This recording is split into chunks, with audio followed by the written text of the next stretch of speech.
all go to the lobby. Let's all go to the lobby to get ourselves a treat. Let's all go to the lobby. Let's all go to the lobby. Let's all go to the lobby to get ourselves a treat. Welcome, ladies and gentlemen, and everyone in between, to the Double Feature Podcast. I am one of your hosts, Dean. I'm too pretentious for my own good, but I'm joined by man of the earth, a man of the people who's going to clean up this country, Mr. David. How are you doing this fine day? Hi, and people always call me humble, and I'd like to think so. Who the fuck calls you humble? Well, all my friends that think I'm a very humble person. I'm the people that you think I hang out with. Oh, yeah, those people. Yeah. All right. So, also, before I forget, because of when we record these things, we still do not know the results of the election, and we kind of don't want to know the results of the election. Yeah, based on countdown, for people who are interested, we have less than 10 days. Yes. We record these kind of a little far in advance, so we don't really know. Hopefully, we'll be able to start recording these a little bit quicker and get them turned around, but you know what happens. Some time between disasters is actually a good thing, so, Yeah, a little bit of time. Enjoy the ignorance while it lasts. Well, speaking of enjoying the ignorance while it lasts, that's kind of what these two movies are. They're poking fun at the political machine, having fun with the spin, the media, the news, and all the weird politics backstabbing that goes along with it. Yeah, last week we got a little bit of the spoonful of sugar in lines of patriotism, and this week we're going to give you that spoonful of salt that's going to make your face wince, reminding you how stupid it is sometimes. And the two movies we'll be talking about today is The Campaign, starring Will Ferrell and Zach Galifianakis, directed by, it's not Jason Reitman, I know that. That's our other film. This one is directed by Jay Roach, who also directed all three of the Austin Power films. Yes, this is where he ended up. And must have been a passion project, I guess. I would guess, mate. I mean, it honestly was not as bad as I thought it would be, so I'll give him kudos on that. And we are also going to be talking about the 2005 comedy, drama, funny film. I'd call it a comedy. Comedy. Thank You for Smoking, directed by Jason Reitman, who directed another film that we've done on the podcast, Juno. Another returning director. It's kind of a surprise to us, honestly. Exactly. Actually, he did this right before Juno. He got the script for Juno basically right after this. And it's very different, so I'm interested to analyze that. Yeah, we're going to actually see, so this is what happens when a director changes over time. But that's neither here nor there. David, do you want to jump in and tell us what these movies are actually about? Yes, the log lines for this week are as follows.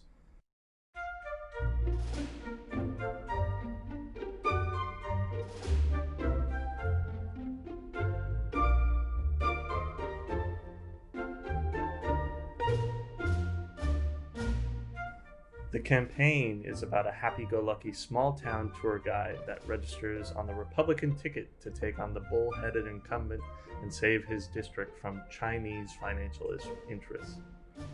That's a little bit too close to home for America right now. That might trigger some people. Actually, you're not. This it's kind of funny. We'll talk about it later, but in the middle of that, part where they're in the factory in China. Yeah. I was thinking about that Netflix documentary that just came out about Chinese factories that are are they in the US? That I think so. There was some famous Netflix documentary that came. It was got nominated for an Academy Award. We'll get to that in a moment. The next movie on our list is Thank You for Smoking, which is about a smooth spin doctor lobbyist that launches a campaign to get cigarettes back between the lips of every American at the cost of his family and even his life. Dun dun dun. All right, we got some two heavy movies, but we swear they're actually pretty funny. Yeah, it's a very funny week. I think it's nice to have a little levity. For whichever side that you may or may not be on right now. Yeah. I mean, honestly, I think no one wants to be on any side right now, but that's kind of how life turns out in America every 4 years. Yeah, nobody ever wants to be on any side ever. We all just get caught up in this political machine, like our main characters. Exactly. So, which one of these films do you want to talk about first? Well, Because this is actually one of the first. This probably isn't the first, but this is one of the few ones we've done so far where we both brought a movie to the table.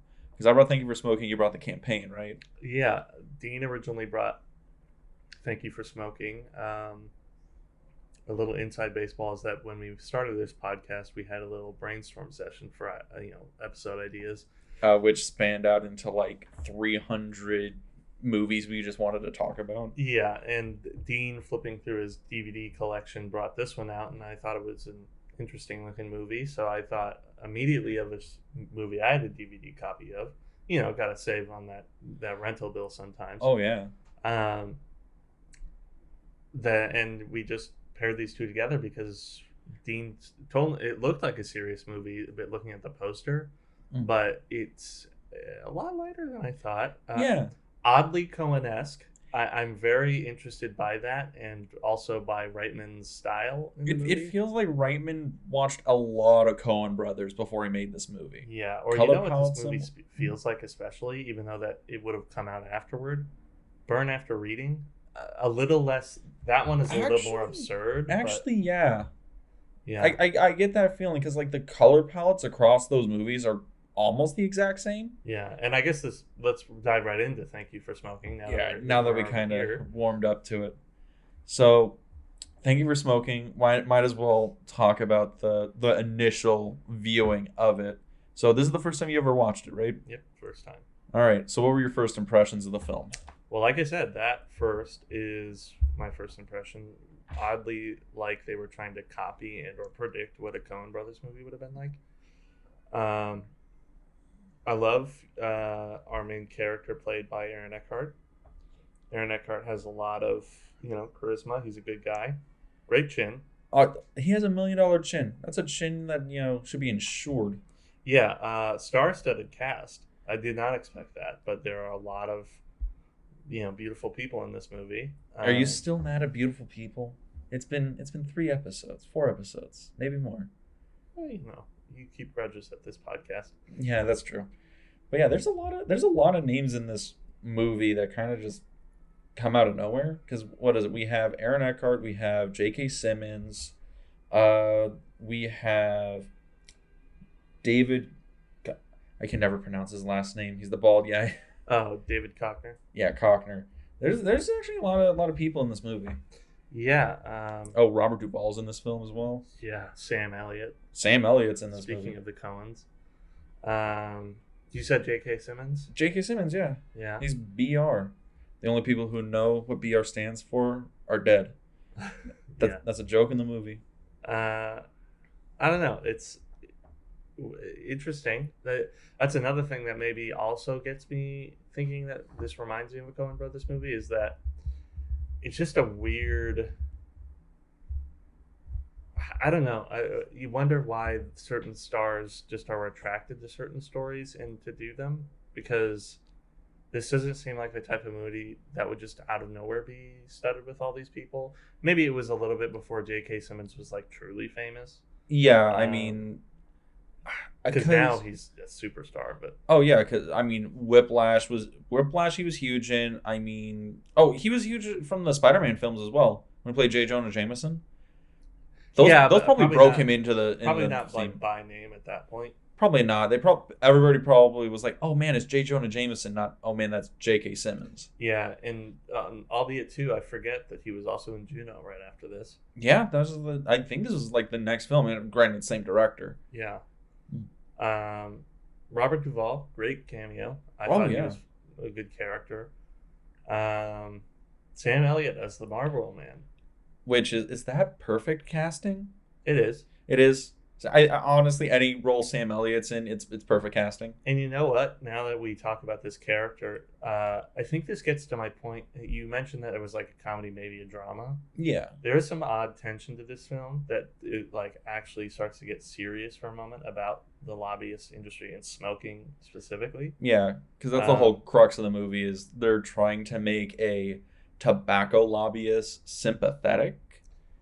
and Yeah. they're generally not people who you would sympathize with.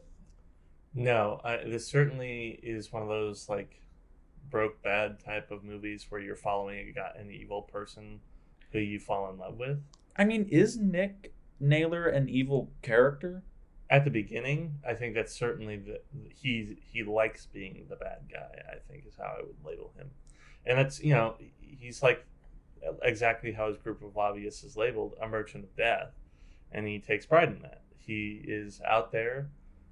He's paying his mortgage. Yeah, slinging cools and slinging Marlboro Lights and pays his mortgage, and he's all the better for it because he also gets a confidence boost out of it. And I think that's really what the crux of the character is. It's just like power, Nick's whole thing is he is 100% cool and confident in everything he does. But I don't know, because at the beginning of the movie, I give you that he is cocky, he's brash, and he is the coolest guy in the room, and he knows he's the coolest guy in the room. But I don't know if he is objectively evil, because I guess it's probably the thing where he has the father-son dynamic going on, and he's trying to be a good dad, but he's a guy with very flexible morals. Yeah, and I guess that's what I mean is Nick Naylor, the lobbyist, is evil. Nick Naylor, the father, is like a completely different person. Of which then I was less bothered by the father-son story than I thought I was going to be when it was introduced. Really? Yeah, at first I thought it was going to be kind of like this is going to get really cheesy. They're bringing in the father-son thing, so it'll be there's like a heartwarming moment, and then they'll have the cutesy shit at the end. Yeah, and then I was like, oh, okay, they're not shying away from letting Joey, the son, see the really evil stuff that his dad does, such as bringing a bribe to the Marlboro Man. I mean, it's technically not a bribe; it's a gift. Yeah, legally, it is a gift, officer. Yeah, which I also thought was a kind of a really smart scene. I mean, I like the idea that the bribe then becomes something that he can't. If he refuses it, he's an idiot. If he takes it and goes to the press, then he has to give it away. And he's the hero in the eyes of everyone, but his family's not taken care of. Yeah, and it's fascinating. Yeah, that scene is well acted, and it's the right set of tension, and it's the perfect setup and payoff to that situation. Yeah. Man, we need more Sam Elliott in Coen Brothers-esque movies. Yeah, I mean, it's kind of weird too how that was 15 years ago and he looks the same. I am convinced Sam Elliott was born looking 65. A lot of these people look the same, actually, now that I think about it. Actually, yeah. Honestly, because J.K. Simmons, I don't think he's aged a day in 15 years. No, neither has David Cockner. Well, no. Robert Duvall, he's aged. He's aged. Poor guy. Rob Lowe, still just as cut and beautiful as ever. Rob Lowe is an immortal. You can't convince me otherwise. The guy hasn't aged since The Outsiders. Yeah. William H. Macy, he was in a most recent fame, I think Shameless. Yes. Stars show. Yeah, he was in Shameless. Yeah, and as far as I know, he's just smoking meth on that show. And that's cool, Good on him. Yeah. Good on him. I've been interested to see that show because of that. For some reason, that's flown under my radar, but that sounds exactly like my alley. Is a show of just a bunch of people who smoke meth. David, is there something you should let us know? Oh, no, it's nothing about my interest per se, but more my fascination with those types of people. Okay. I mean, honestly... It's like a sideshow for me. I guess is how I would justify it. I'm not interested in the subject. I'm interested in the psychology of those people. Big Breaking Bad fan. And then I'm entertained by how they act. Maybe. I've never seen Shameless. A lot of people tell me I should, but I'd be interested to check it out. I think it's weird because my first exposure to William H. Macy was fucking Wild Hogs with John Travolta. So I only see him as lame dad, but I think he just plays that all the time. I think so. I'm pretty sure he was in Wild Hogs. It was. I saw him when I was a kid when it came out, so I don't really remember too much of it. I mean, I don't remember a lot of it either. I remember William H. Macy was in it. I remember Prime that John Travolta was in it and that he looked creepy as hell. That's the tragedy of John Travolta, is that the older he gets, the creepier he looks, and that's just it feels bad because you can't watch like Blowout, you can't watch Grease without being like, I always man, don't get me wrong. I always thought that he looked creepy anyway. really? Yeah. I don't know. I think it's one of those things where it's like after Pulp Fiction, when he started putting on weight and got a little bit older, that's when he started looking creepy to me. I think Pulp Fiction is perfect for him. Like that character is because he's laid back in that movie. Yeah. And when John Travolta relaxes and he's laid back, it's fine. Saturday Night Fever, good for him. Yeah, that's exactly where he should be. Mm-hmm. What other movies would he have done at the time? Yeah, Grease.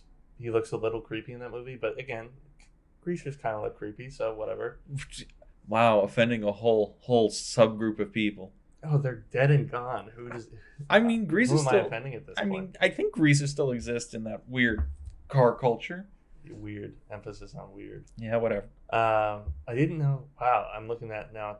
This is way off the beaten path, but Yeah, I'm looking at the we're cast of Wild Hogs, and I'm kind of surprised by these people that are actually. Ray Liotta was in this, and that's. Oh yeah, Ray Liotta. Was he the bad guy in that movie?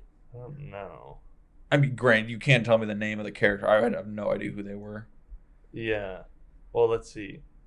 The main four guys were William H. Macy, Tim Allen, John Travolta, and Martin Lawrence. Yeah, I think Ray Liotta was the bad guy. Who signed off on this movie? I honestly don't know. When did the movie come out? It had to have come out in like Probably around the time this Thank You for Smoking came out, 2007. So yeah, like 2 years later, 2007. I mean, that's probably the last time you can make money off of a Tim Allen. getting towards the end, Yeah, Tim Allen, John Travolta, or Martin in general, Lawrence. like comedy. Yeah, like that. Like this is probably like the last movie you could get all these guys in and still make money off of them. Yeah, well, that it's interesting you bring it up to get back to Thank You for Smoking. That there's Thank You for Smoking, which is in the middle of the post 9/11 aughts. Yeah, it's And- right in the Bush administration. Yeah, and it's probably prime time for these comedies. This is when they were making money, Yeah, hand over fist, if I might add. yeah. When the more satirical kind of dark comedies, and actually the mid 2000s, I remember there being a lot of like comedy fantasy movies that were just making a shit ton of money Yeah, because no one wanted to, and kind of for the same problem that we've experienced in analyzing Scream, right? Mhm. I think there was a similar dilemma of like everybody's trying to cash grab on, and obviously it's like a broader market, so it's not as defined. Yeah. There's no clear separation between the movie that triggered it and then all of the cash grab movies. But there was certainly a time in which comedies could come out and kind of be a C- movie, but still make a lot of money. Yeah, honestly, that is a lot of Will Ferrell's early films were C- movies that made a lot of money. Granted, don't get me wrong, Talladega Nights and Anchorman are funny movies, but if we're being I'm honest, not a big Blades of Glory fan. okay, Blades of Glory is a masterpiece. Yeah. But that's besides the point. But actually, oh god, I realized Will Ferrell was in like a bunch of movies. If we're talking about the aughts specifically, if I can list them off here, nobody gives a shit about Old School. That's probably not one we care about. I remember Old School. It was funny, but it was one of those raunchy comedies, and it's a C movie. Yeah, Elf. That's more of like a family comedy. I think there's the adult Have you comedy seen? and the family. Have comedy you are seen there, Elf recently? It's pretty cringy. but it's lovely.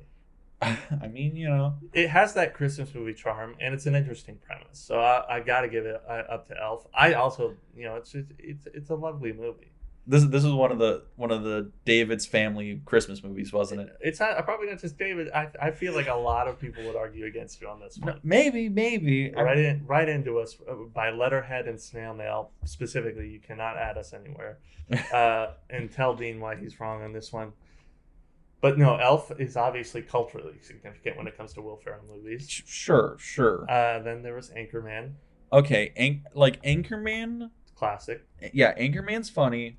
Blades of Glory. That's probably my thing where it's like I think it's funny, but I don't know how well it holds up anymore.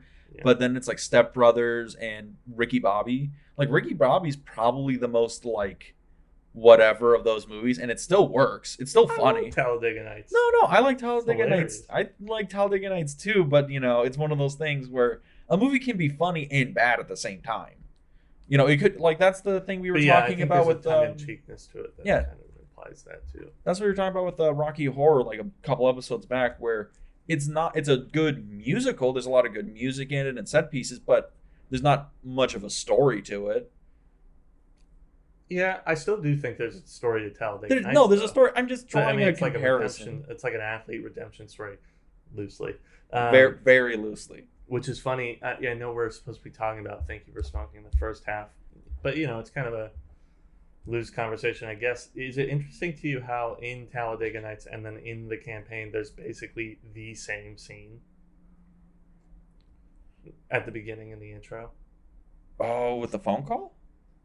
Or specifically with the girl in the crowd that. Oh yes, that's right. Oh, please be 18. Yeah, well, that, and then in this movie, it's like, you got a lot of energy, don't you? And then it's like, well, that's the same exact scene. Oh yeah. I think I'll end up having a lot more negative to say about the campaign, and you'll have a lot of positive to say, as you kind of hinted to me. A little bit, because it'll be like the 5th or 6th time I've seen the campaign. I love this movie when it came out. It came out when I was in high school, and I thought it was hilarious. Mm-hmm.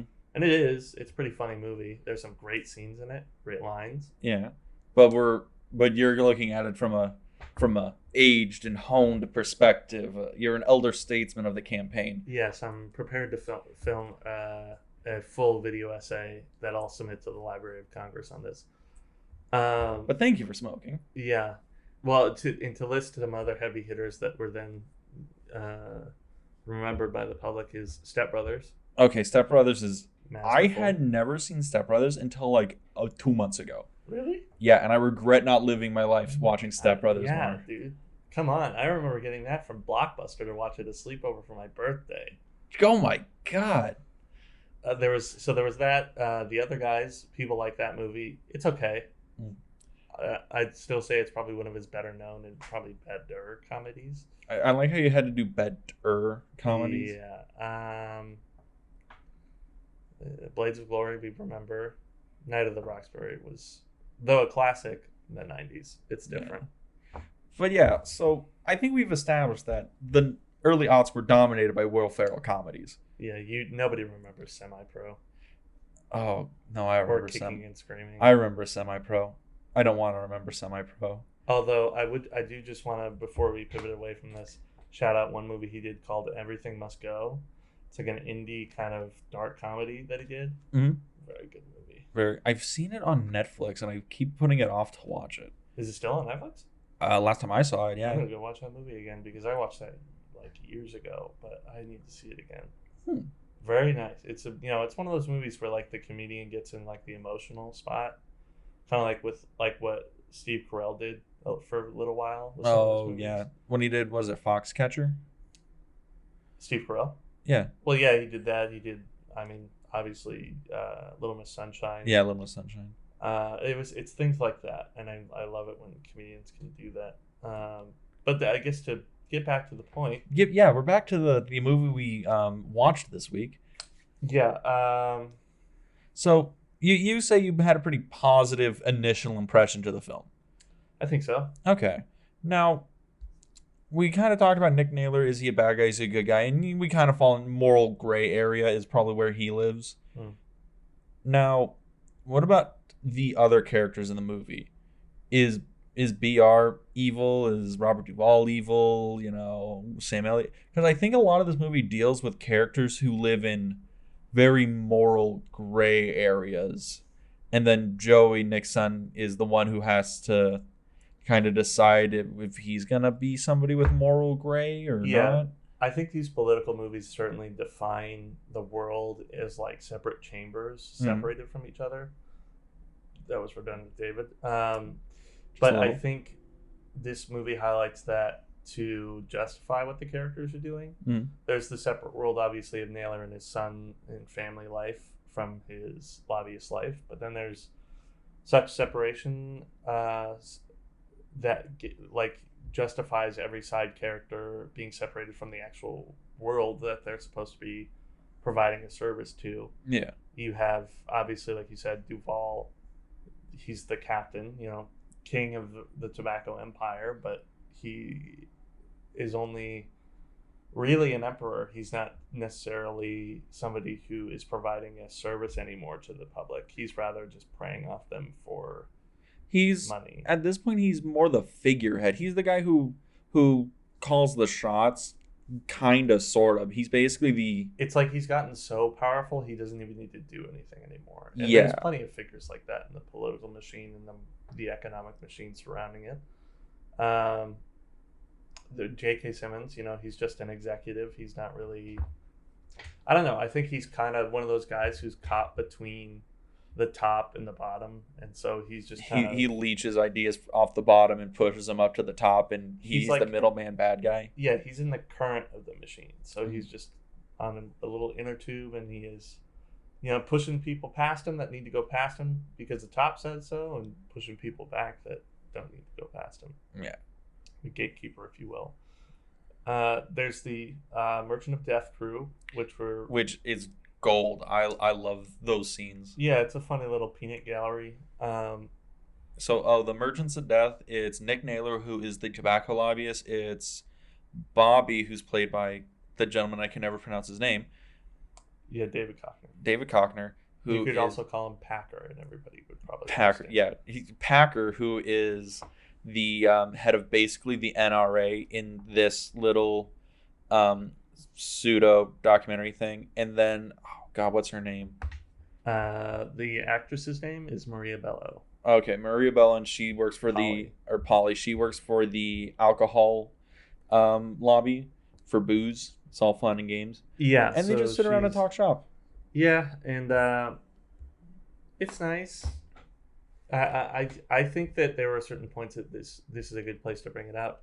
That this movie gets a little bit too carried away with its exposition. There's a lot of dialogue scenes that focus on like the intricacies of lobbying and the statistics and the It's one of those. I tuned it out. It's one of those things where the movie tries to play inside baseball, but with politics. Yeah, because that's obviously what the movie is. It's trying to expose these industries in order to, get to the bottom of it. But it's one of those things where it's like, it's not actual baseball. You liked Moneyball. You don't like this. Or it's like, you can read about this shit in the newspapers. It's not necessarily pertinent to making me understand what's going on. I get it. There's money involved. There's people trying to make more money, and there's people trying to stop those people from making money while hurting people. It doesn't need to really go past that. You're one of those people who's like, don't get to the verse, don't bore me with the chorus kind of thing. Yeah, because here's a good example for why I think the exposition doesn't totally work. Mm-hmm. We'll go back to Burn After Reading. Okay. Very similar Coen Brothers movie that this movie seems to predict, if not try to copy before it even happened. And did Burn After Reading copy Thank You for Smoking? That's what we really need to know. If they did it better because there are three things I think that we can outline here. First of all, cinematography and editing. Personally, it was very noticeable how this movie was shot because it seems very similar to the way the Coens shoot their stuff. All of the dialogue is supposed to be done in a medium shot or less because it shows the environment that the character is in. Yeah. The scenes are kind of snappy, but because that's the language of the characters, it's not just snappy for snappy's sake, like in a Sorkin movie. Yeah. And like the editing, I noticed this particular scene between Macy and then his like lapdog, the guy who goes on the Joan Rivers show and then gets beat to hell by But basically, Nick Naylor just bodies this guy on national television. Yeah, and there was a scene afterward in which they're discussing the embarrassment. Way too far into the movie for me to care or remember that initial scene. Yeah, that scene felt like it should have came way earlier in the movie. Way earlier. And then it's like, and I'll get to why I'm also annoyed with this scene in a minute, but like I started noticing the reverse shot, and then I started noticing that they were cutting closer to the characters for no apparent reason, because it's a common editing tactic, so that you're supposed to start in like a medium shot on a shot reverse, and then if it gets more intense, you can move in closer to each character. But it wasn't really that intense. And it just was one of those things where it's like, why are we cutting in closer? I feel like that the scene and the subject matter and then the story is at large isn't in a place where it needs to be that intense yet, nor are these either of our main characters, so why would we care for it to be that much more intense? It's one of those things where it feels like the director shot coverage and then he gave it to the editor and the editor didn't get the scene. Yeah, it's just in my mind, not again, Jason Reitman, we already know what he has shot after this, and it is now a timeless cult classic. But in my mind, what you would do in that scene is just keep it light. Just the shot reverse shot, stay with the medium. You don't need to move in closer unless it's like the final climax of the scene. Yeah, the final line where it's just like the oh fuck line. Yeah, and this is another thing that I've noticed. I actually noticed one of these in Avengers Endgame, so I know it happens on every level in the industry, is like the micro cut. Do you know what I mean by that? I mean, wait. No, explain it to me. Explain it to the audience. In the middle of the shot reverse shot, there's, you're cutting for the rhythm of the conversation. You kind of do these J cuts so that you're cutting between the characters as they begin speaking. Yeah, standard dialogue editing. And there's one line in particular where I was like, oh, you could have cut to him, got the reaction. Macy could have kept talking until like the exclamation point of the line, because it's like probably 3 or 4 lines that he's speaking in the moment. But they do this thing where they start on Macy, cut for like a half a second back to his lapdog to get the like wince. Yeah. And then they cut right back to Macy to have him finish out like 2.5 lines. And it just is like, well, first of all, why are we cutting to him for like just a second? My guess on that one, that's because I've seen those before. And a lot of times it's because either the actor couldn't remember their monologue all the way through and they had to cut in between, or they were like, I like the first half of that reading, but I didn't like the second half, and they fuse them together. I know, but it's just so noticeable and kind of kills the rhythm of the scene. It'd be one of those things where if I was the director, I'd be like, it's just 4 lines. Let's grab the coverage real quick and then cut it in that way, rather than splicing together 2 different performances. Yeah. You know? It's like, this is a digitally shot film, so like in the dailies, I know I'm getting like Actually, really... I don't even know if this is digital. This is 05. Really? This might have been film. I mean, if it was honestly, I don't know what they shot it in. Like, I don't do my research that deep. But dailies, No, they would have absolutely had dailies. Yeah, but I mean, I think this was a film, or this was a shot on film movie. Yeah, and maybe the budget will end up justifying why they might not have had time. I get it. It's just comedy. It's just supposed to. Well, this is also Reitman's first feature. Yeah, and it's probably like 30 days or less kind of thing. I mean, I do know that he got most of the actors basically by sending him a letter and being like, dude, you'd be perfect at this part. Please be in my movie. Like, that's how he got most of these people. So I don't even know how much the budget was. I'll tip him off because he gets, and you would label this under, wow, this should be like an Oscar-worthy ensemble cast.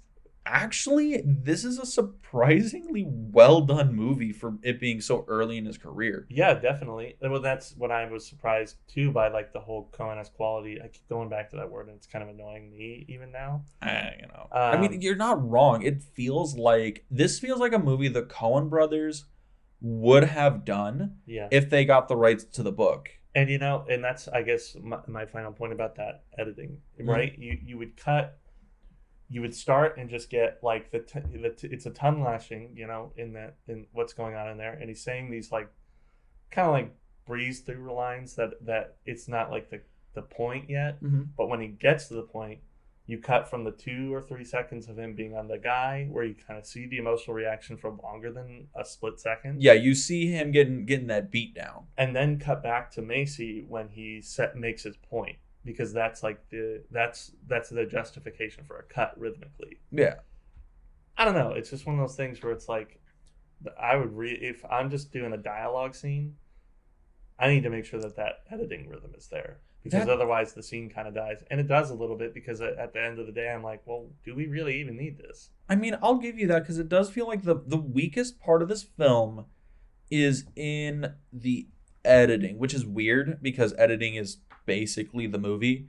Yeah, but like I think as we dissected too, it's a combination of what the editors are given and then how they end up editing it. Yeah, because it feels like there's a lot, because it feels like Reitman knows what he's doing behind the camera. Everybody is giving a great performance. The story is tight. I'll give it that. The story is tight. The camera work it's solid. It's just there's these strange cuts going on, and you can kind of tell that some of the actors were able to do these things like once all the way through, and then other actors they had to cut up a little bit because they messed up somewhere and they just didn't reuse other takes. Yeah, it's really weird. It definitely feels like this movie was given to an editor, and the editor was like, "This is my first or second gig on a feature, so I know how to do this, but I don't know how to do like a very tight satire." Yeah, and I'll give it this too. Rather than totally ripping on what I just talked about, I'll take it as a lesson in editing. Look at this and then go look at something that probably the Coens have shot, because they are famous for their shot reverse shot dialogue scenes, and just study the rhythm of both those scenes. I mean, you could probably pick out one from any of their movies and then compare it to this. I actually bought Hail Caesar because I'm going to watch it for the first time probably when I get home after this. Decent. It's decent. Yeah. It's probably not their best. I've never seen it, and it's one of the only Coen Brothers movies I don't own. So yeah, I watched it when calling back to when Dean and I went to the same community college. I watched it for one of those history classes. And oh really? It's good.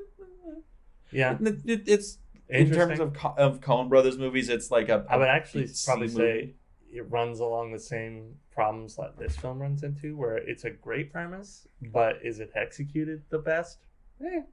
That's probably, honestly, that's kind of an interesting point, because I really like this movie. I think it's funny. I think the characters are cool. I think the story is nice, and the premise is interesting, but its shortcomings are in the execution. Yeah, and sorry. I think before I let you go, I wanted to make the point.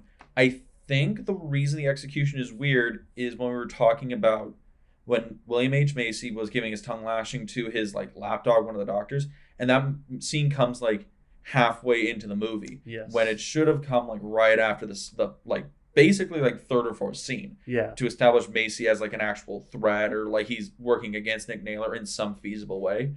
It feels like some scenes in this movie happen way too late for them to be relevant to the story. And my theory on that?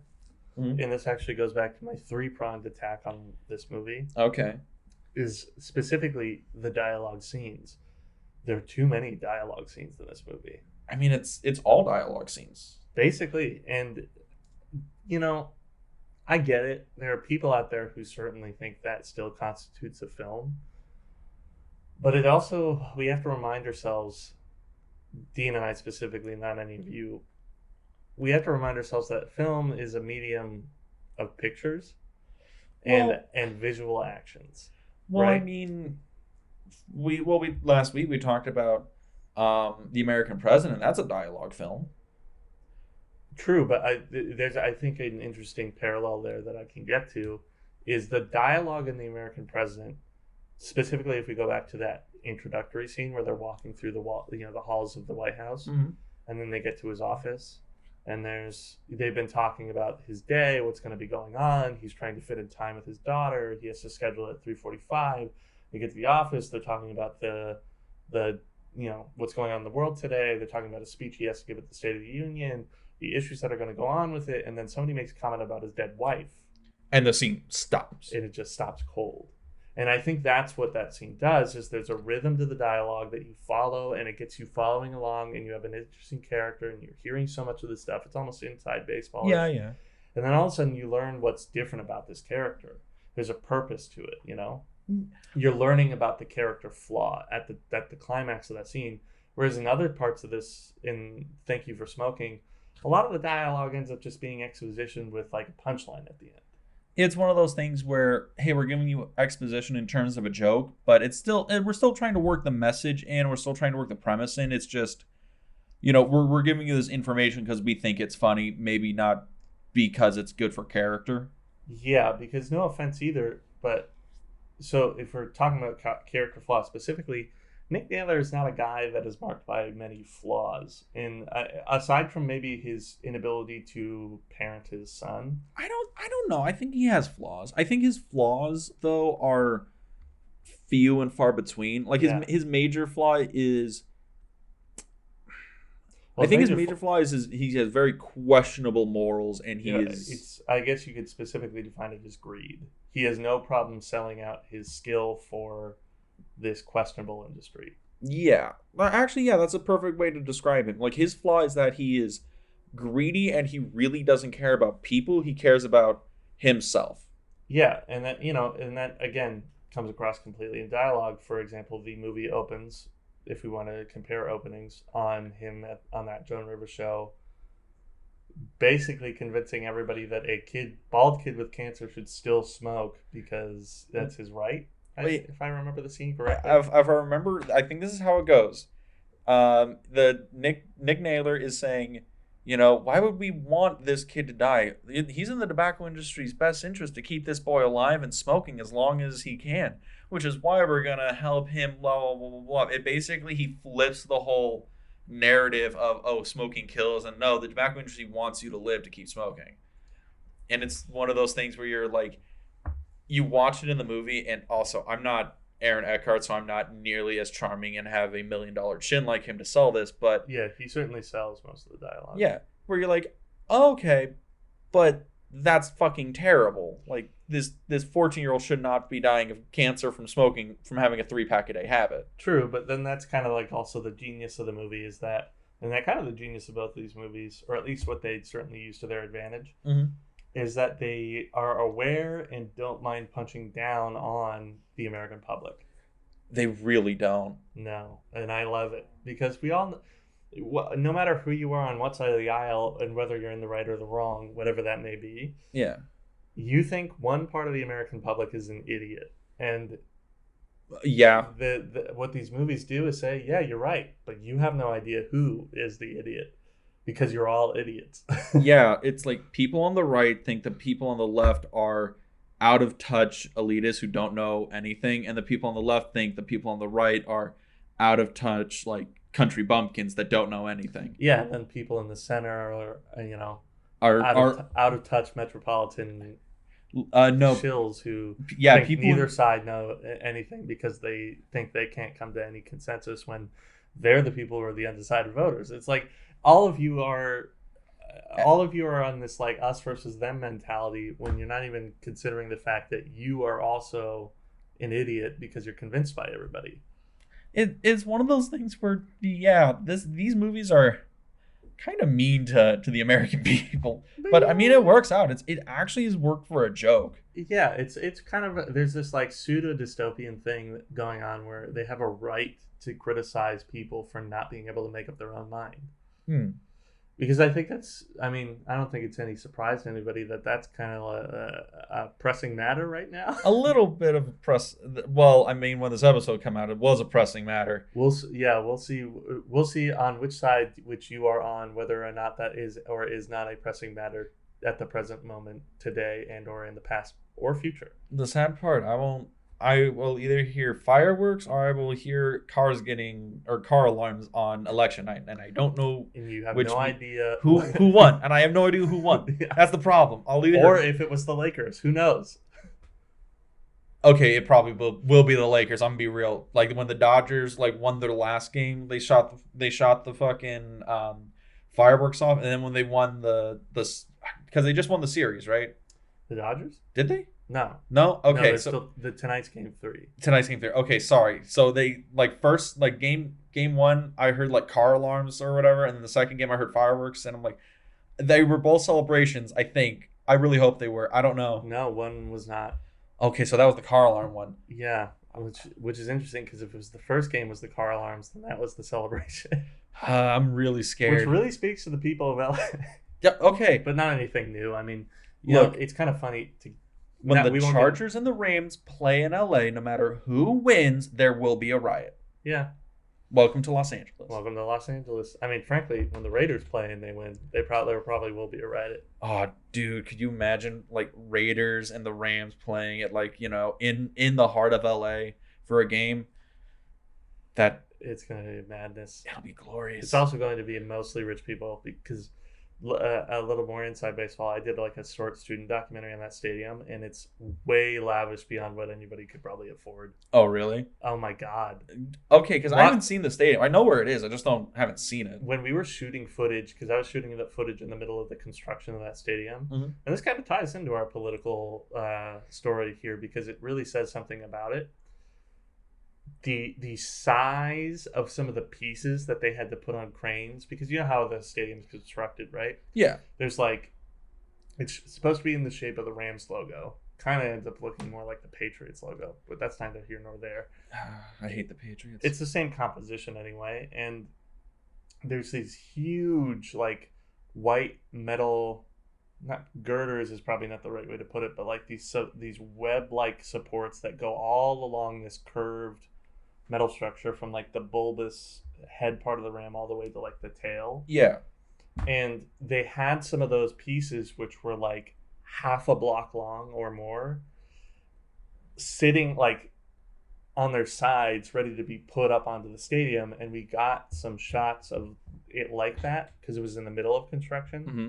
My God, it looked like a Star Destroyer being put together, dude. It was I've never seen anything like that, and I may never see anything like that again. Dude, that's the crazy thing, because the people of LA were like, we wanted a football team because we haven't had one in like 30 years. Yeah. And then they got it, and we're like, yeah, fuck it, let's build. If we're gonna build a stadium, we're building the stadium. We're building the big shit. It's an impressive feat of human engineering that will literally be catering to only people above a certain tax bracket because of how expensive it probably was. Honestly, like that's the weird thing, because tickets to football games, they're expensive. They're already, and it kind of justifiably so. They only have a game every week, so they got to make the revenue somehow. Yeah, and but granted, it's one of those things where if you're in off season, they're not too bad. Because I went to Lambeau Field to see the Packers play the Buffalo Bills. Yeah, and those tickets weren't that bad because I think it was the last game of the preseason. But fun fact, it was the last season Brett Favre played for the Packers, so that was cool. Yeah, good, really good for however old I was, Dean. historic. Yeah, but those tickets, I think my grandmother paid like, I don't know, $60 for each of us, and it was like 4 of us that went there. But yeah, It's decent. yeah, it's decent. But now I'm like, yeah, it's probably like $300 to get like real like good seats at like that stadium in LA. They're gonna be nosebleeds. Yeah. Yeah, because the other thing is we got together some B-roll of like how the suites were put together. Mm-hmm.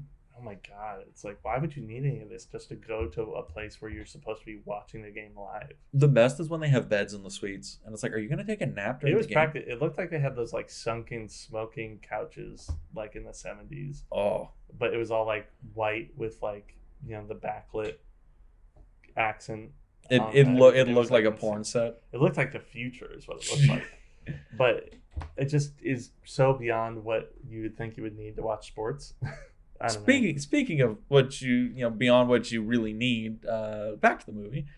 Yeah, so I guess my point in bringing that up is there's kind of an interesting parallel in that stadium story in which people thought they needed the stadium, but the aftermath of that, or at least the aftermath of the locals who then were kind of falling victim to the construction, is Mhm. that rents started to go up so exorbitantly because they were next to this lavish, now probably Los Angeles landmark, Yeah. that the people of Compton who had lived there for so many years couldn't live there anymore because of the rent hikes. And it kind of is this problem where it's like, well, we love the new stadium. We love smoking.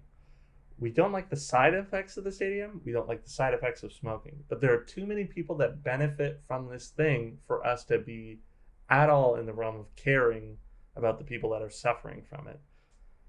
And it's like, I think that's really what both these movies are about, is analyzing that we may have a problem with the system, but we're certainly not doing enough to fix it if we have a problem with it. Yeah, it's one of those things where it's like, we're mad the system works like this, but there's not much change we could actually do. Yeah.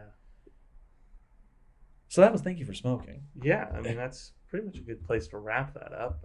It's a pretty funny, fantastic movie. So there's a lot of heavy stuff in that movie that they play as light as possible, so you don't get depressed. I mean, it's not like a light-hearted movie, but it's certainly going to at least make you remember why you didn't want to vote. Yeah, there you But go. it's too late now, sucker. We already got you to vote. So, and yeah.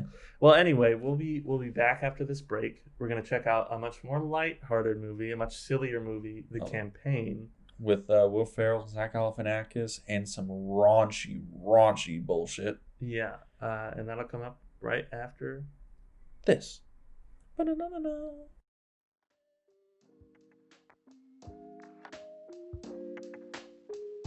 Dean, I found a great way for us to do something cool and to make a little money on the side. Great. I've been looking for a new place to put my money. What do you got? No investment needed. In fact, it's super easy, and there's creation tools we can use to record our podcast right from the phone or computer. Wait, why would you record a podcast on your phone? You want? No, never mind. Where do I put my money for this? I don't need any of your money. We can even get our podcast distributed to big streaming platforms like Spotify and Google Podcasts. Oh, I get it now. We're talking big business here, okay? So you're going to need a lot of money from me. How much money are we talking here? No, definitely don't need any of your money. In fact, we can make money from the podcast with no minimum listenership. Okay. Now I think I'm getting what you're going at here. We need to spend money to make money, so we're talking some big gains here. Big gains. No, definitely no. I don't need any of your money. Just all we need to make a podcast right in one place. Okay. So what you're telling me is that you're gonna need a pretty big check from me for this podcast. So do I just make it out to cash? Because it's no problem for me. I'll just write it up right now. No, listen, Dean, just head over to anchor.fm and check it out. You'll see why Anchor is the best place for us to record, edit, and distribute our podcasts. And I definitely do not need any of your money. Shut up and take my money.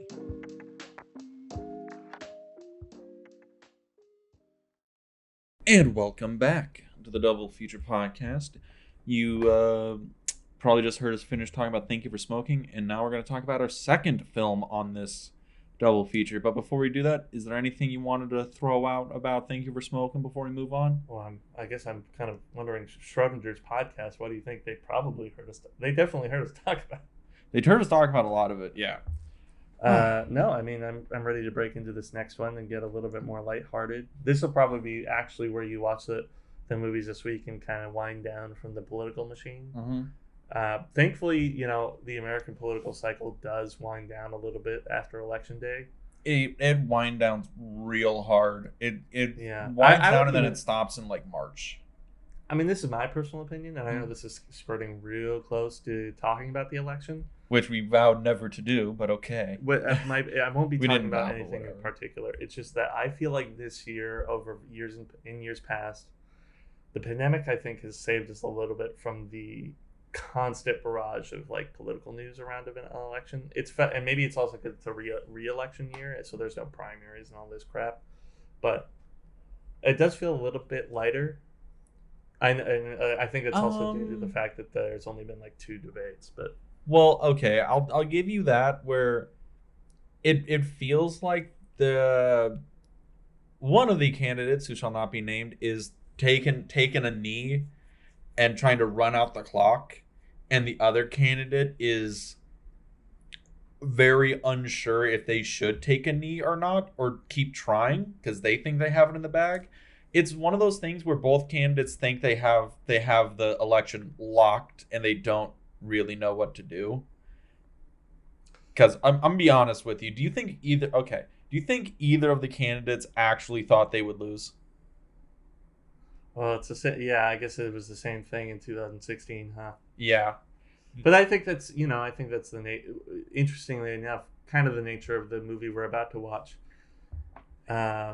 which is about two candidates running for election. Yeah. Albeit before this kind of massive political mess that we're in. This movie came out in 2012, so this was at the end of Obama's first term. Obama's re-election was 2012. So. Yeah, I actually saw him get inaugurated. I was in Washington D.C. for that. Oh, yeah. For the second or first? His first inauguration. I stood in Washington D.C. in the, God, it was in front of it wasn't in front of the Lincoln Memorial. It was in front of It's like the Capitol building. Yeah, it was in front of the Capitol building. I stood in the million people audience, and he was a football field away. But no, I watched him. That's pretty close for these inauguration ceremonies. Oh yeah. I mean, I was able to. If my eyes were sharper, I could see a dot. You could see that he had a shaved head. Yes, I could see a man was up there that was Barack Obama, and he's pretty tall for president's sake. So he was recognizable. Yeah. So I saw him. I saw him get sworn in. It's also probably recognizable that he's not a white guy standing up there. That was the thing. I was like, yeah, I know who that is. That's the guy people voted for. Because when he got inaugurated, I was not of a voting age. But yeah, also it was 15 degrees, and it was so bad. I've seen some. Yeah. I think Casey Neistat has video of how he went down there, and then he happened to have met John Singleton while he was down there, just out of nowhere. Oh. He showed up in the crowd and was like, "Oh my God, you directed Boys in the Hood," and he's like, "Yep, I'm here to see the president get inaugurated. I'm famous, and I didn't even get invited in." Right.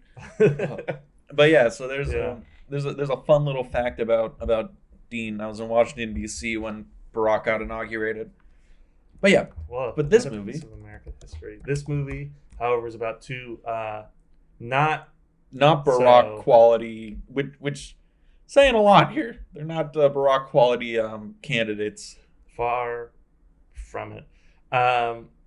It follows, as we said, Zach Galifianakis as this bumbling, naive, fayish kind of strange. He's like that sort of sweet tea North Carolina guy. Yeah. I don't know. He's very soft. Yeah, we'll put it like that. A very, very soft gentleman who, born and raised in his hometown, never left. And the congressman who runs his district is Democratic incumbent, played by Will Ferrell. Is he Democrat incumbent? Yeah. I thought they were both on the Republican ticket. No. Will Ferrell's a Democrat. Okay. In the film, he's Democrat incumbent who is riddled with scandals for being basically for lots of reasons. Drinks too much, fools around too much. He is rife with scandal, and he has basically run unopposed for 4 years.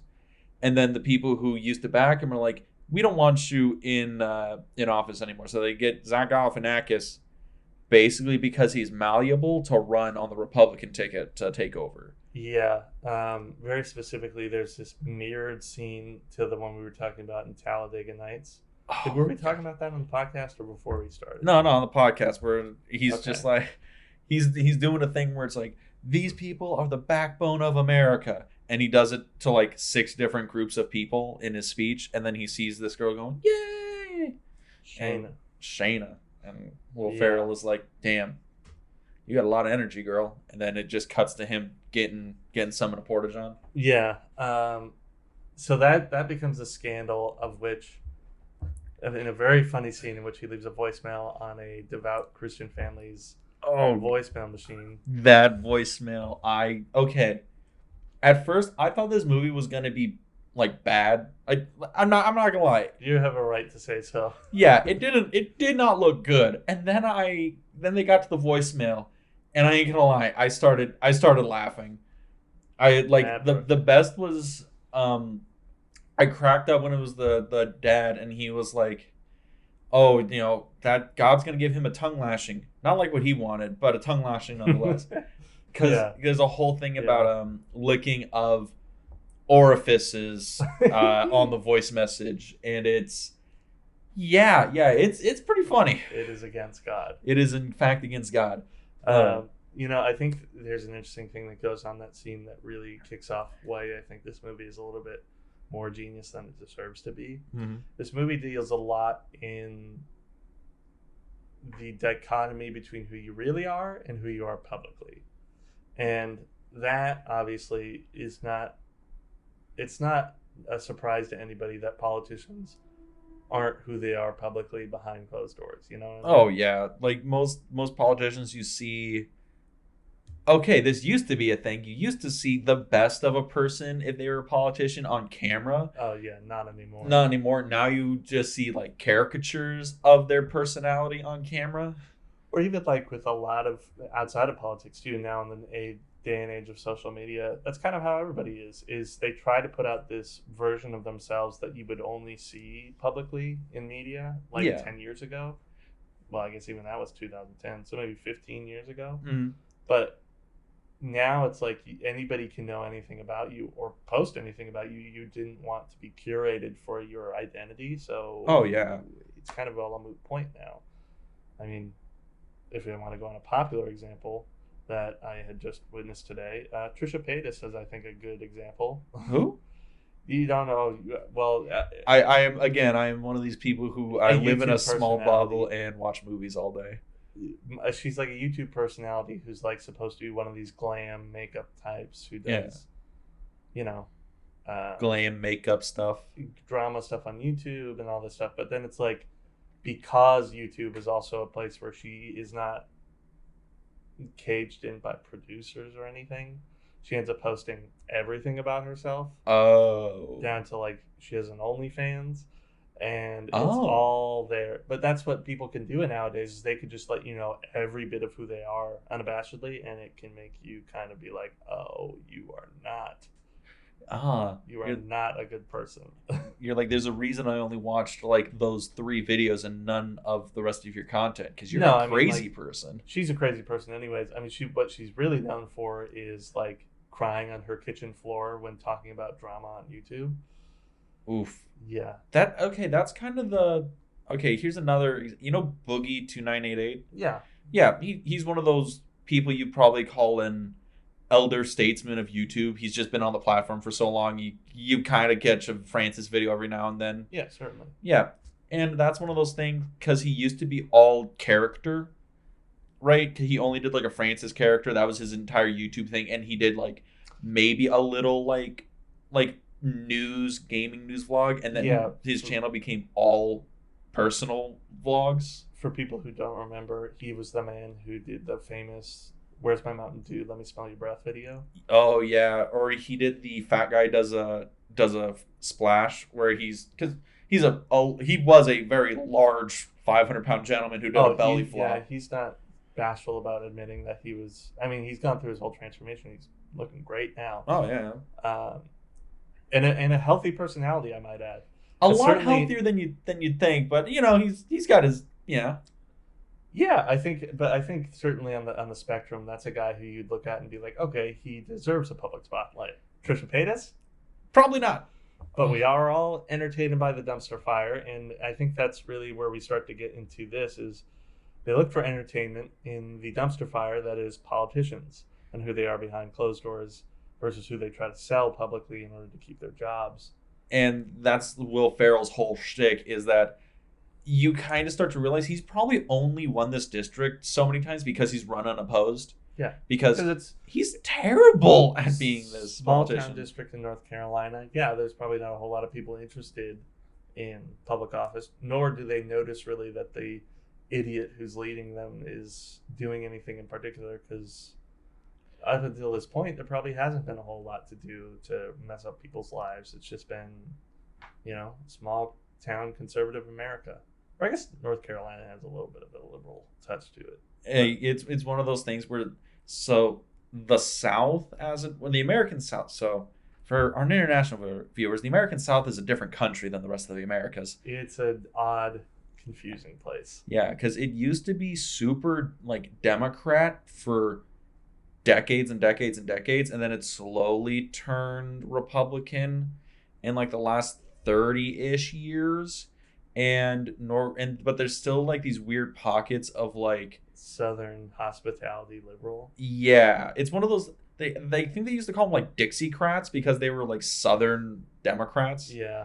But it's one of those things where it's like they're cool with some shit, but they're really not cool with some other shit. Yeah, the line is blurred a little bit, and It's like that I thing think- like a California conservative, like you get laughed out of like half of the US if you were a California Republican. yeah, and I think what is certainly apparent is Marty Huggins, our main character. Mm-hmm. I mean, listen to that name. Yep. Is one of these people who's probably like even though he runs on the Republican ticket, he reminds me of more of the Dixiecrat type. You know what I mean? The very southern, happy, hospitality thing. Yeah, he runs his touring service of his town. He has his pugs. He loves his family with his chubby little kids. He lives a very picturesque life, but is caught up then in because of the I know they're a parody of the Koch brothers, but The Mach brothers. yeah, the Mach brothers. They didn't even change their name that much. That was the best part. Yeah, and they're kind of like the invisible hand behind the curtain moving the chess pieces. Select him to be the idiot that they're going to put their hand up the puppet's ass, so to speak. Make things happen. Yeah, and Huggins takes the call out of an opportunity to impress his dad, played by Brian Cox. Which, again, another movie where you have a really star-studded cast for like no reason. Yeah, Dan Aykroyd. John Lithgow. yeah. We have Dylan McDermott. Dylan McDermott. Sarah Baker was pretty big property Yeah. at the time. Jason I think. Sudeikis. Yeah, Jason Sudeikis, who I love very dearly. So yeah, you have a lot of like famous people in this movie. Yeah, Oh. but he takes a call from his dad to run to oppose Cam Brady, who is still dealing in different ways with. So this is an interesting thing. There's that scene with the poll numbers, and Sudeikis trying to explain the poll numbers to Farrell, and like, if you're running unopposed, how are there poll numbers? I think it's a thing where you still take polls to know that because people still have to go out and vote for you. Yeah. I mean, maybe not a lot of people have to vote for you, but there still has to be something. Then it's before they declare he's unopposed or whatever. So I guess they still have to keep up with it. Another reason why I know this is a different America from the one that would be 8 years later, Yeah. or even 4 years later, is there's no people showing up on the ticket that are just like fringe backwood. I host an illegal radio station types. Oh God, there's no there's like if this was There's real, no- Alex there's no Jones would have Kanye ran. West on the ticket is how I guess I would put it. Dude, could you imagine this movie? It was Alex Jones and Kanye West. I think there is a missed opportunity in not having an Alex Jones character in this movie. I think it's kind of one of those things where it's like, Thank You for Smoking had this wide character web, Yeah, but then this movie basically has the character. There's still some characters that show up here and there, but they're not. there's like 6 characters that have any effect on the plot. Even I would say even less. I'd say 4 at most. Okay. 'Cause Yeah, You have Brady. You have Huggins. Then there's Tim Watley, who is Marty Huggins' campaign manager, played by Dylan McDermott. Yeah. He has a bearing on the plot. And then Sarah Baker, I think, has a bearing on the plot a little bit. And then everybody else is just kind of like there, Yeah. Yeah, and Thank You for Smoking, it's the character web's like 30 people deep, Yeah. which is do you think this movie would have cuz what does this movie clock in at? It can't clock in very Hour long. 25. Hour 25. Okay, so it's not even 90 minutes. Yeah. Cuz I know Thank You for Smoking clocked in at about 90 minutes and we It's were like, 92. yeah, and we were saying that movie felt like it needed probably an extra 15 minutes to well, I don't know if we said it, but we thought about that during the break was Thank You for Smoking probably needed an extra 15 minutes to tell its story. Do you think this movie needed any more time for the characters? Or do you think it's Maybe that's too thin or the climax seems thin to me. Because in the climax scene, we've gone through the election. Marty has become a stone cold candidate at parts. At parts, he's realized the error of the political system and decides to become a much more honest politician. And he basically does the one thing you're not supposed to do as a candidate is Tell the truth. Tell the absolute and complete truth about yourself. Yeah, and this is how he talks in the movie. I swear to God, I love Zach Galifianakis. This is probably actually one of my favorite characters he's done. Yeah, because he's done a few of these movies like this where it's just like tight 90, like absurd little comedy premises. Mm-hmm. I think there was another one he did where he like robs a bank. What was that one called? Because I watched it and it has like the same feel to this where it's like, oh, this is fun to put on, but like you're putting it on to watch the jokes every 10 minutes and then go back to doing what you were doing. Yeah, it's like, oh well, did he really think this was going to be a hit? Is like how I would put it. Not to talk ill on Zach Galifianakis, because I know he has a hand in like producing this movie. Yeah, something like that. But let me see. Masterminds. That's what the movie was. Which is weird because that's another star-studded cast. Oh, and it had Owen Wilson in it. These are weird movies that just have really good casts for no reason. Yeah, so beside the point is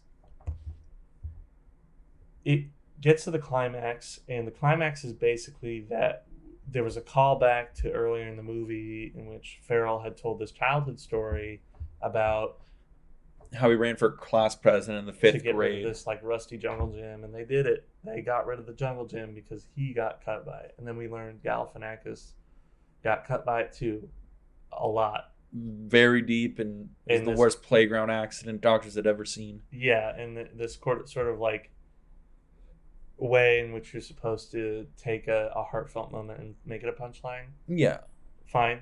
It's just kind of like, oh, okay. But then Brady goes up on the stage and basically just concedes and gives it over to Huggins. And in my mind, I really thought you could drag that out a lot more. I think give it like an extra couple or make minutes. that happen earlier in the movie, and then the climax is something else. It's one of those things. So you mentioned that Zach Galifianakis, he has that big scar or whatever, and it's ridiculous. That's that little back and forth. It's like it's a heartfelt story, and then it has this completely silly punchline. Yeah, I noticed this. The movie was played pretty straightforward, and then it gradually devolved into just being silly. It's like the Austin Power movies. Like the first one, yeah, it makes sense. These characters are just weird, dialed up to 10, and then you get to the third movie, and it's like, oh no, this is a cartoon. A little bit. I think I would say that there's a similar pace to the story in my mind, but instead of it going from like straightforward to silly, it goes from like a little bit more thought out to they're just trying to like dump the rest of the jokes. So there's jokes earlier in the movie, such as I really like the town hall sequence. Oh yeah, because it's like, he's showing everybody this children's book he does and trying to justify it as political manifesto. He wrote this book called Rainbow Land, advocating everything's free. Are you a communist? He's like, I wrote that in the 2nd grade. It's about a teddy bear giving a pot of gold to a leprechaun. And it's fun. It's funny. Yeah. But it's just like, and I think that's one of the scenes where you would write it down as like the what if, like, okay, what if they have a town hall and it goes terribly wrong for one of the characters, but what can we do to make it silly so that it stays with the tone of the movie? And it ends up being a really good joke, but that versus like the hunting sequence, right? Oh, I love that hunting sequence. It's obviously a callback to funny. the Dick Cheney hunting fiasco. Yeah. And while a funny moment, it's not enough. It's not long enough to be a scene. Yeah. Because Marty really just literally gets out of the car, shoots him in the leg, and then leaves. Yeah. And which by the way, I just laughed uncontrollably because hilarious. It's just a funny moment because it felt because of the pace of the scene and because it only lasted like a minute or two versus like a full 3 or 4 minute sequence. Yeah. Like it was just, all right, we got to get this thing moving. Oh, what about the drunk driving scene? That's great. That's a great scene. Yeah. I guess you could call it a sequence. I'm going to get particular with how I use my words here, but it's like it perfectly gets down to the characters. Marty is going to have to get down and dirty, or he's going to have to stay who he is. And what better way to do it than to give us a little bit of sneakery? Because it gets back to that whole visual images thing, where instead of doing it through dialogue, like, you should have another drink, this is really smooth whiskey, he just pours him another glass of this smooth whiskey he has. Just keeps going and going and going. Yeah, and it's like, I think that's what I meant by the whole visual language thing. Is like, you don't need dialogue for all the stuff that you're trying to prove in the movie. Sometimes you just gotta let your character pour another glass of that smooth bourbon, whatever North Carolina with scotch or something like that. I don't know. Yeah. But it's like something batch scotch. I don't fucking know. It's some really nice booze, but yeah, a product of the prohibition. Could you imagine living in the South where you still can get booze from the Prohibition? Jesus Christ. But you know what? I also think that's another scene that could have, and again, it probably speaks to the budget and like the seriousness of the movie. Because really, when you think about it, all this is a product movie. Like, it's not meant to be like a movie where we're like, oh, we're going to approve this budget because we really believe in the writer and director. No, it's just getting a bunch of stars on the screen and being like, go sell some tickets. It feels like they probably got, I don't even think they had a script. Right? Or let me put it like this. They probably had a too simple to just be ad lib. No, I'm thinking like when they were greenlighting this movie, they probably didn't even read the full script. They were like, okay, this is a comedy about this and this. Zach Galifianakis and Will Ferrell are hot right now. Oh yeah. We can just throw them together, and they can, if worse comes to worse, we can sell tickets on them just ad-libbing. Yeah, I mean, if this movie probably wasn't done on spec and brought to a studio. It was probably just pitched, and then they had somebody write it. I don't know who the writer was. I mean, Chris Henchy and then Sean Harwell. It's probably just that, like, we were talking about this earlier, but the Right for Hire project. Yeah. That's what this movie is. It's pitched, the stars had an idea, they attach a director. Oh, wow. Actually, so there's 5 writers associated with this. Exactly. And then there's rewrites and stuff. And that's what it's kind of like, you can always tell the difference too, because it's of how simple the movie ends up being versus how complicated something on spec is. Or it's like, I guess you could call it. It's like Thank You for Smoking was overly detailed, and this movie is underly detailed. A little. I don't think I would call Thank You for Smoking overly detailed. I mean, there's a lot of characters and a lot of stuff going on, and they're just kind of pushing through. Well, then Jason Reitman was the writer for that, right? So I believe so. He adapted from a novel. Yeah, so he wrote that on spec. Inside baseball for anybody, he would have wrote that on spec, and then gone, like, pitched it to a studio, having the script in hand, being like, I wrote a draft of this. I think there's a story here, because then it's popular to do spec based on a true story in order to get a movie out, because then you can just buy the rights and it'll already work. And then that's how you go make a movie, is that then they're like, great, this is based on a true story. People will already be interested because it's already been a news item. And it's even like, oh, do you have anybody attached to it? It's like, Aaron Eckhart said he'd be interested in playing the lead role. J.K. Simmons thought he'd be interested. And there's like, oh, okay, perfect. Oh, good. People know those names. There's tickets right there. And that's one element. Obviously, then there's like the extreme other side of spec, which is like Quentin Tarantino writing Natural Born Killers, and then somehow, like, I think he mailed it off to Oliver Stone or somebody. And then they were like, oh, let's get this no name in here to pitch us the rest of the story here. Yeah. And then that's how some people make it in. That's how Reitman made it in. And then this is like the other side of that, where instead of writing the script first, you would go to a studio once you have notoriety and say, this is a subject we want to do, and this is like our basic synopsis. You probably write like a treatment or an outline. Yeah, or even like if Galifianakis, being a producer of this movie, was, I mean, 2012, he had already gained significant notoriety from The Hangover. Yeah, this is after The Hangover, so he would have had name recognition. At this point, he would have been a star. I mean, like, he was the star of that movie. Oh yeah, think about it. So, well, he was the breakout like side character of the movie that basically became the star in all the other ones. Oh yeah, he sold probably mounds of merchandise for the studio. So of course he has pull to get at least a pitch meeting. And this is probably what happens: is he goes in with this idea, which is a good idea, and I think, to poke fun at the political machine in this way by poking fun specifically at the candidates. And he probably had Will Ferrell's number, and Will Ferrell was probably like, I can do something. I think you and me works together. Yeah, Will Ferrell it's what it basically is just another offshoot of his George Bush impression. Yeah. And then you just put them together, and then you get a writer to write the movie for you. A month or two later, you have the draft. You keep the writer or fire the writer and hire new ones, which obviously happened if there's 5 writers attached. Yeah. Well, there's 3 story people, so they were probably the ones who actually developed all the bits and pieces, and the 2 screenwriters who probably had to take all those bits and pieces and organize them. Yeah. Yeah. And then they probably got the director, Jay Roach, and be like, hey, you directed the Austin Power movies. It seems like you're not comedy director. Yeah, trust the comedy director, and it doesn't. And I think he didn't even have a bomb yet. So I mean, actually, I don't know how good Goldmember did,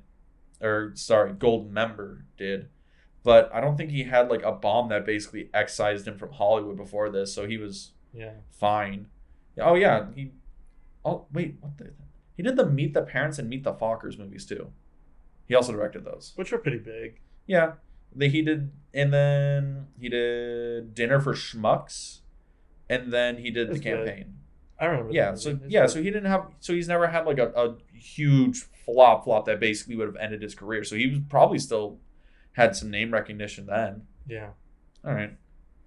And I guess that's my point. Is it's like, it's nothing burger. It's really when you think about it, but it's light and fun, and that's what they're trying to do. That was kind of a long tangent to get around all that. Oh yeah. But okay, so I got a question for you about this movie, because you say you've watched this movie a lot of times, and I've only watched this once. Yeah.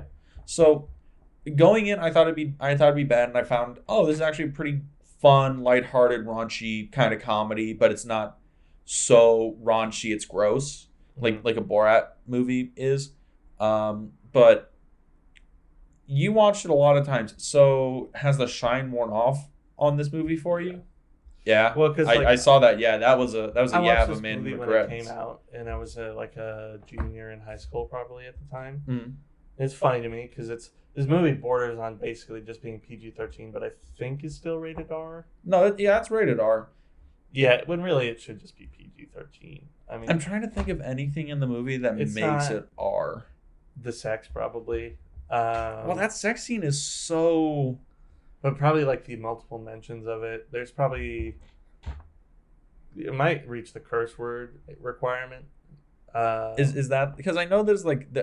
So I don't know if this is an actual Hollywood standard thing, but there is a rumor or a known secret where if a movie has too many fucks in it, it gets an R. That's an actual thing. The Motion Picture Association of America. That's an actual written thing. Yeah, that's why there was that long. Or I don't know if this was like an actual thing, but I know a friend told me once that he thought it would have been funny that if Deadpool ever got to be in any of the X-Men movies, that he would, how he is with like the fourth wall. Yeah, he would have gotten excited to use his one F word, and then like Wolverine uses it, and then he's like he can't. He has to exclaim, but he can't use the word, so he's just grin and bear. It's a funny joke, and that's what the joke is based on, is that you can only use those words like once in a PG-13 to still maintain that rating. Which is really weird, because I think language is probably the least thing you would worry about. I mean, thinking about this movie, I think that's why I think it's like it's basically should have been a PG-13 movie. Mm-hmm. It would have opened up your audience more, but then it's like it just feels innocent in a certain way, I mean, okay. There's an element to which this, if they really wanted to go in on what politics is, they should have gone deeper into it. We should have gotten there should have been a lot more banging. There should have been a lot more drugs. There should have been a murder scene somewhere. Yeah, like all these kind of things, and like pull out all the stops when it comes to making fun of these congressmen that run for these stupid political offices every year. Yeah. Because it just ends up being the story of these two guys, and there's the drunk driving scene. There's the punching the baby and the dog jokes, which are fairly innocent jokes when you think about it. Yeah, it's one of those things where, because the whole movie is like, what if these two man children ran for political office, and then they just grew up in the last 15 minutes of the movie. Yeah, basically, and then it's like the rainbow joke. it's just all the jokes end up not being geared for adults. They feel more geared for like what my demographic was at the time. Yeah, like high school age, middle school age people, probably. I don't know But how then these it's would like go the over middle subject is school. not for those kids. So Yeah, it feels like something you would. This is the kind of movie you would watch in college, and you would get stoned before you'd watch it, and being like, "Man, screw politics, screw the government," and then you would laugh at this, thinking, like, "Oh yeah, all politicians are like this." yeah, this definitely feels like the movie where there's that one guy on campus who thinks he's funny because he quotes movies, runs around doing like the baby punching scene to people, but then just being like, "Dude, remember that movie we watched?" It's like, Man, I'm that guy. No, I'm not. I'm not that bad. Come on, Dean, you have a better film memory than that. Yeah, a little bit. That guy would be quoting things like this. You're like Transformers. Scooby-Doo movie. Scooby-Doo on Zombie Island is a masterpiece. All right. I wanted to do that as one of our episodes, and you refused, sir. That movie I didn't would have refuse. It would have beaten fit Dawn of into the our Dead. Would have beaten schedule. Shaun of the Dead. Would have beaten. It's a masterpiece. We'll It's, get the- to it's it. Citizen Kane, Scooby-Doo Escape on Zombie Island, Tokyo Story. All right. That'd be a good one for Too Obscure for TV. Let us know. If I'd you be like down. that. But so neither here nor there. It's just that. Yeah, there's like a weird dichotomy between like the tone of the movie and then the subject of the movie. Is I guess how is it if we want to get technical about what's going on here. Mhm. It's just that if does your subject of the movie, then like the audience that would then be interested in that warrant the tone about which you are trying to write the movie for. Yeah, it feels like the tone of the movie is. I don't want to say it's all over the place because it maintains its tone. It is a silly comedy Yeah. about these people, and the subject matter.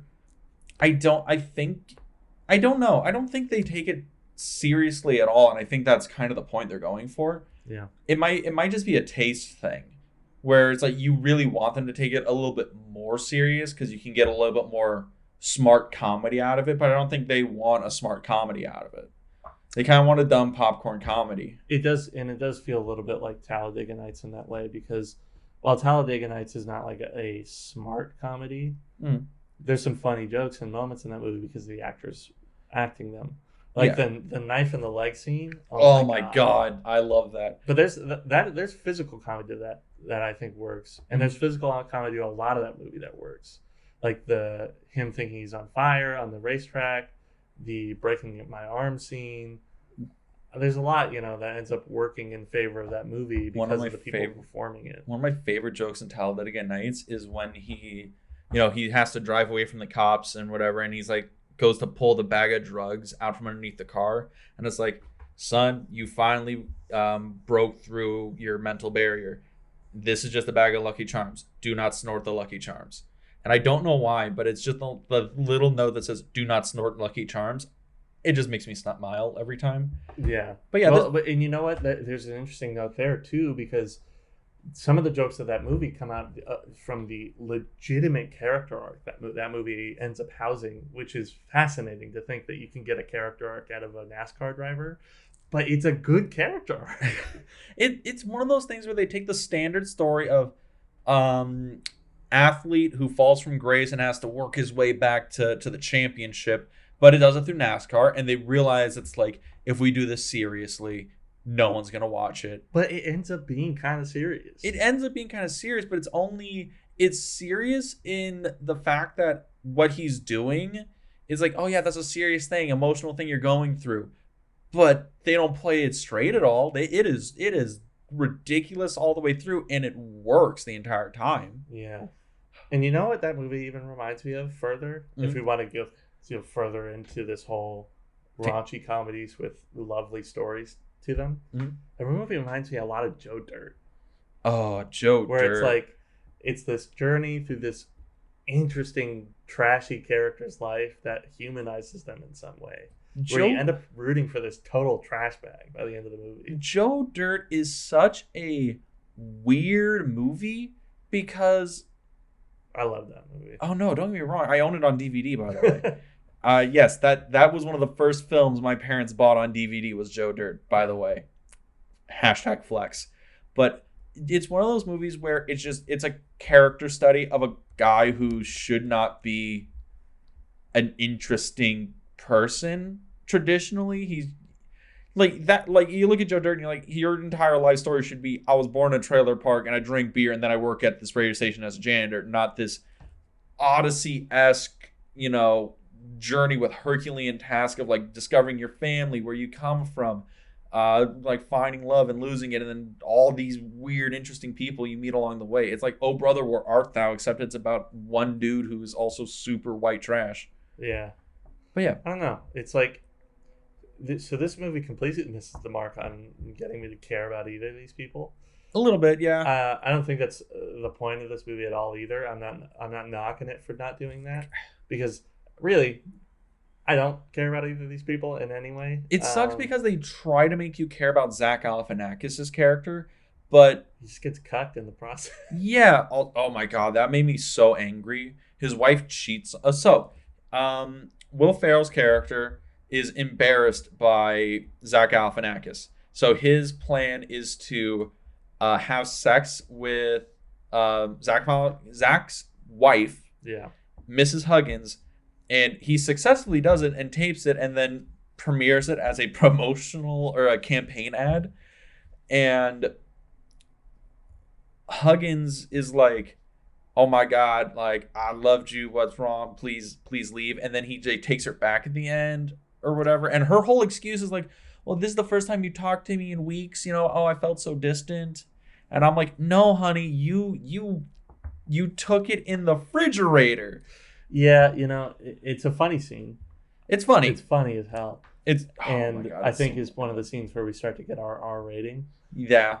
But it's there's an interesting writing thing that goes on towards the end of this movie where there's a lot of reversals all over the place. Mm-hmm. There's Huggins' reversal to stop being the man he knows he isn't and become the man he was all along. Yeah. There's a reversal by Tim Whatley, who then is like, well, I'm just going to go to the guy that I know it'll work for. There's a reversal by Jason Sudeikis' character, who is like, I'm going to stop managing your campaign and become a good person again. And then, Brady, Will Ferrell's character, it's like, I'm going to go from this abject, horrible human being to a decent stand-up guy at the end of the movie. Yeah, and I think that's how they end up getting to the climax of the movie, is by completely just flipping inside out the movie they've been doing all along. And it works. It makes sense. So as a writer, do you think that they got to the final act and didn't know how to actually wrap it up in a happy ending? I just think they realized that they were writing a fish out of water story, and then realized, oh, in order to solve the fish out of water story, we can't actually get to the lesson we're trying to learn in this movie. Because the lesson you would learn in the fish out of water movie is that you shouldn't be in politics and you should leave it behind. But what they're trying to do is still make the fish out of water change the system, which means that he would then be the fish in the water. It's a thing where it's like he needs to win at the end, but how they wrote it, it's like, well, he can't win because we wanted that sight gag of the Mach brothers rigging the election. Yeah, and I think it's one of those things where it should have been all along something where like Huggins is trying to put together like a grassroots campaign his way, but he's been shut out because of his and it kind of makes sense from a writing point, because think about it this way. Huggins is called to do his political duty by accepting his father's invitation to be put on the Republican ticket to run for president. Fine. But he doesn't want to do it the way they want to do it. So he tries to organize himself, run a grassroots campaign. A lot of the jokes can still happen because he's like, well, I got to kind of pick and choose from their strategies in order to at all survive in this thing. Yeah. And then you get to the end of the movie, and then it's like this the whole movie, and it happens anyway. Brady's been like chipped away at his soul is being chipped away because of what's happening to him as a result of the campaign. And that's when he finally makes like the emotional and like antagonist reversal, which again works in most movies. Well, it worked in Mr. Smith Goes to Washington. Exactly. And that's when you finally get this call to humanity for him to be like, I've been lying to you this whole time. I shouldn't be the person running for office here. He should be. And I think that's where you can kind of get what the ending of the movie ends up becoming. But instead, we get this thing where it's like, oh, well, Huggins just kind of out of nowhere realizes that, oh, I should have been who I was all along. And it's like, I get it. That's a story trope that happens, but it's just kind of lazy, I think. And it again, It also feels going like back one that of this those is supposed to things- be like an Oscar-worthy movie, but Well, it feels like one of those things where the writers got to the final act and didn't know how to end the movie, and they just threw something together that they thought would play. yeah. And between 5 writers, I'm sure that gets lost in the shuffle. Probably, yeah. Because they get too focused on things like the jokes, which are really what are selling the movie. Mhm. I mean, the reason why I like and continued to watch this movie wasn't because of the heartfelt, emotional, political ending that happens. It's because of the I stuck a firefly up my butt to a firefly up my butt to see if my farts would glow joke that happens in the middle of the movie. Oh God. I love that. The dinner scene is solid gold. It's the funniest part of the movie. But and I think that gets kind of to the point of like they're caught between a rock and a hard place. They want to Are have they- the heartfelt ending, but they really haven't set the movie up to pay that off. Yeah, because like the alternative ending, if they want to keep the comedy works because of the dichotomy of who you're trying to be and who you are, right? That's what all the jokes are based on. And then the lesson of the movie they end up coming out with is you need to be the person you know you are instead of the person you're trying to be, because that's how you get lost in these like These machines. yeah. Whereas I think you could achieve that ending just as well by making Huggins even go through with destroying Cam Brady and then him destroying his district as a result because of what he does, because he loves his town, but he's now destroyed it and now he has to do something to fix everything. To fix the redeem mess he himself. made. Yeah. And that's the end of the movie, where you can still get the whole. I don't know. For some reason, Will Ferrell ends up being the person who we get the character change out of, and it's like, why? Marty Huggins should definitely be the person we get that out of. It's like Will Ferrell's character in this movie objectively is a terrible human being until the last 5 minutes of the movie. Yeah, He is the antagonist. maybe it's something where they had like a producers meeting, and the producers are like, "Listen, the ending isn't polling well. We got to change this," because the other than the campaign scene, everything else is basically the same. Yeah. Right, and it's maybe that campaign scene was shot afterward. I don't know the specific. I have the DVD, so I could probably look up behind the scenes to see if there's a different ending, if they would even put it in this movie, because they would probably even just be like, well, why do we even need to include it? But I feel like you could call back to the pretty much forgotten about, other than mentioning it in dialogue, Chinese factory that they're trying to plant in small town North Carolina, Which is why the two Mach brothers want Huggins to win, because they can manipulate him into letting him place these Chinese factories in his district. Yeah, and then like when Huggins wins and he gets to do his little victory, even though his wife is, he doesn't have his wife there. Maybe he even, Rose Brady, Brady's wife who leaves him, is stuck in to be his trophy wife now, who's like, you won the campaign. Oh my God. They paid me $50,000 to be here. We're not back together. Smile and wave. It's like that could have been Huggins, and then he gets the factory comes to town, and then the like third act of the movie is he has to reverse this and whistle blow and show everybody it's like, I never wanted this to happen. I ran because I love my country and I love my town, and what I did to get a hold of that power is sacrifice the very thing I love. And then that's where you get the whole comment on this is the state of politics now, and this is how you fix it. It's one of those things where it's like that ending would work if it was a different movie. I still think it would work. I mean, because you still get some comedy out of the factory, and like, I mean, yeah, for you can get example, psych eggs out of the factory. You could say the scene is like Huggins hands off the touring business to that guy played by Thomas Middleditch. Yeah. The stoner, and he's like, you can have my business now. I know you'll do well by it. And then he shows up because he's like, I've been in Washington D.C. for too long. I need to get back to my roots for a little bit, because he's still the fish out of water. shows back up and just to see that it's been paved over to make room for the factory parking lot, and that the old woman that was in love with him is on the streets or something because her apartments have been turned into industrial apartments for the factory workers. All these things that have actually to do with what they talked about in the movie, because you could still get some great comedy out of that, by the way. Yeah. And then at the same time, that's the visual thing that shows him, oh, I need to make a change. And then, it's one of those things where he makes the change, but there's the prompt that gets him to make that change is not. It's just different. Yeah. It's just not. It's kind of off the mark a little bit. It's one of those things where It it's works. like it's not a bullseye. It's kind of close, but you're works on the to board. wrap it up into a short movie, but then it's like all this would have added is like maybe 10, 15 minutes. Oh no, for something If like that. No, what Yeah, you're 'cause that gets talking about cut there. out. Yeah. Yeah, because you need the election night. You probably still need. You either cut the baby or you cut the dog scene. I think you can keep those because Yeah. those are the baby ones. Well, it's the great. thing where it's like you cut a little bit in the second act because the election night becomes like, okay, this is gonna lead us into the third act, and then the third act is gonna be like a half hour, Yeah. maybe more. Yeah, and then it's like maybe it has to do too with like it would have been driving the budget up too much, Probably. because it's probably cheaper to, even though they got like this lavish campaign rally set for when Brady comes down with like the Oh The god, the synthesizer and guitar. everything. But it's like all you would have to do is like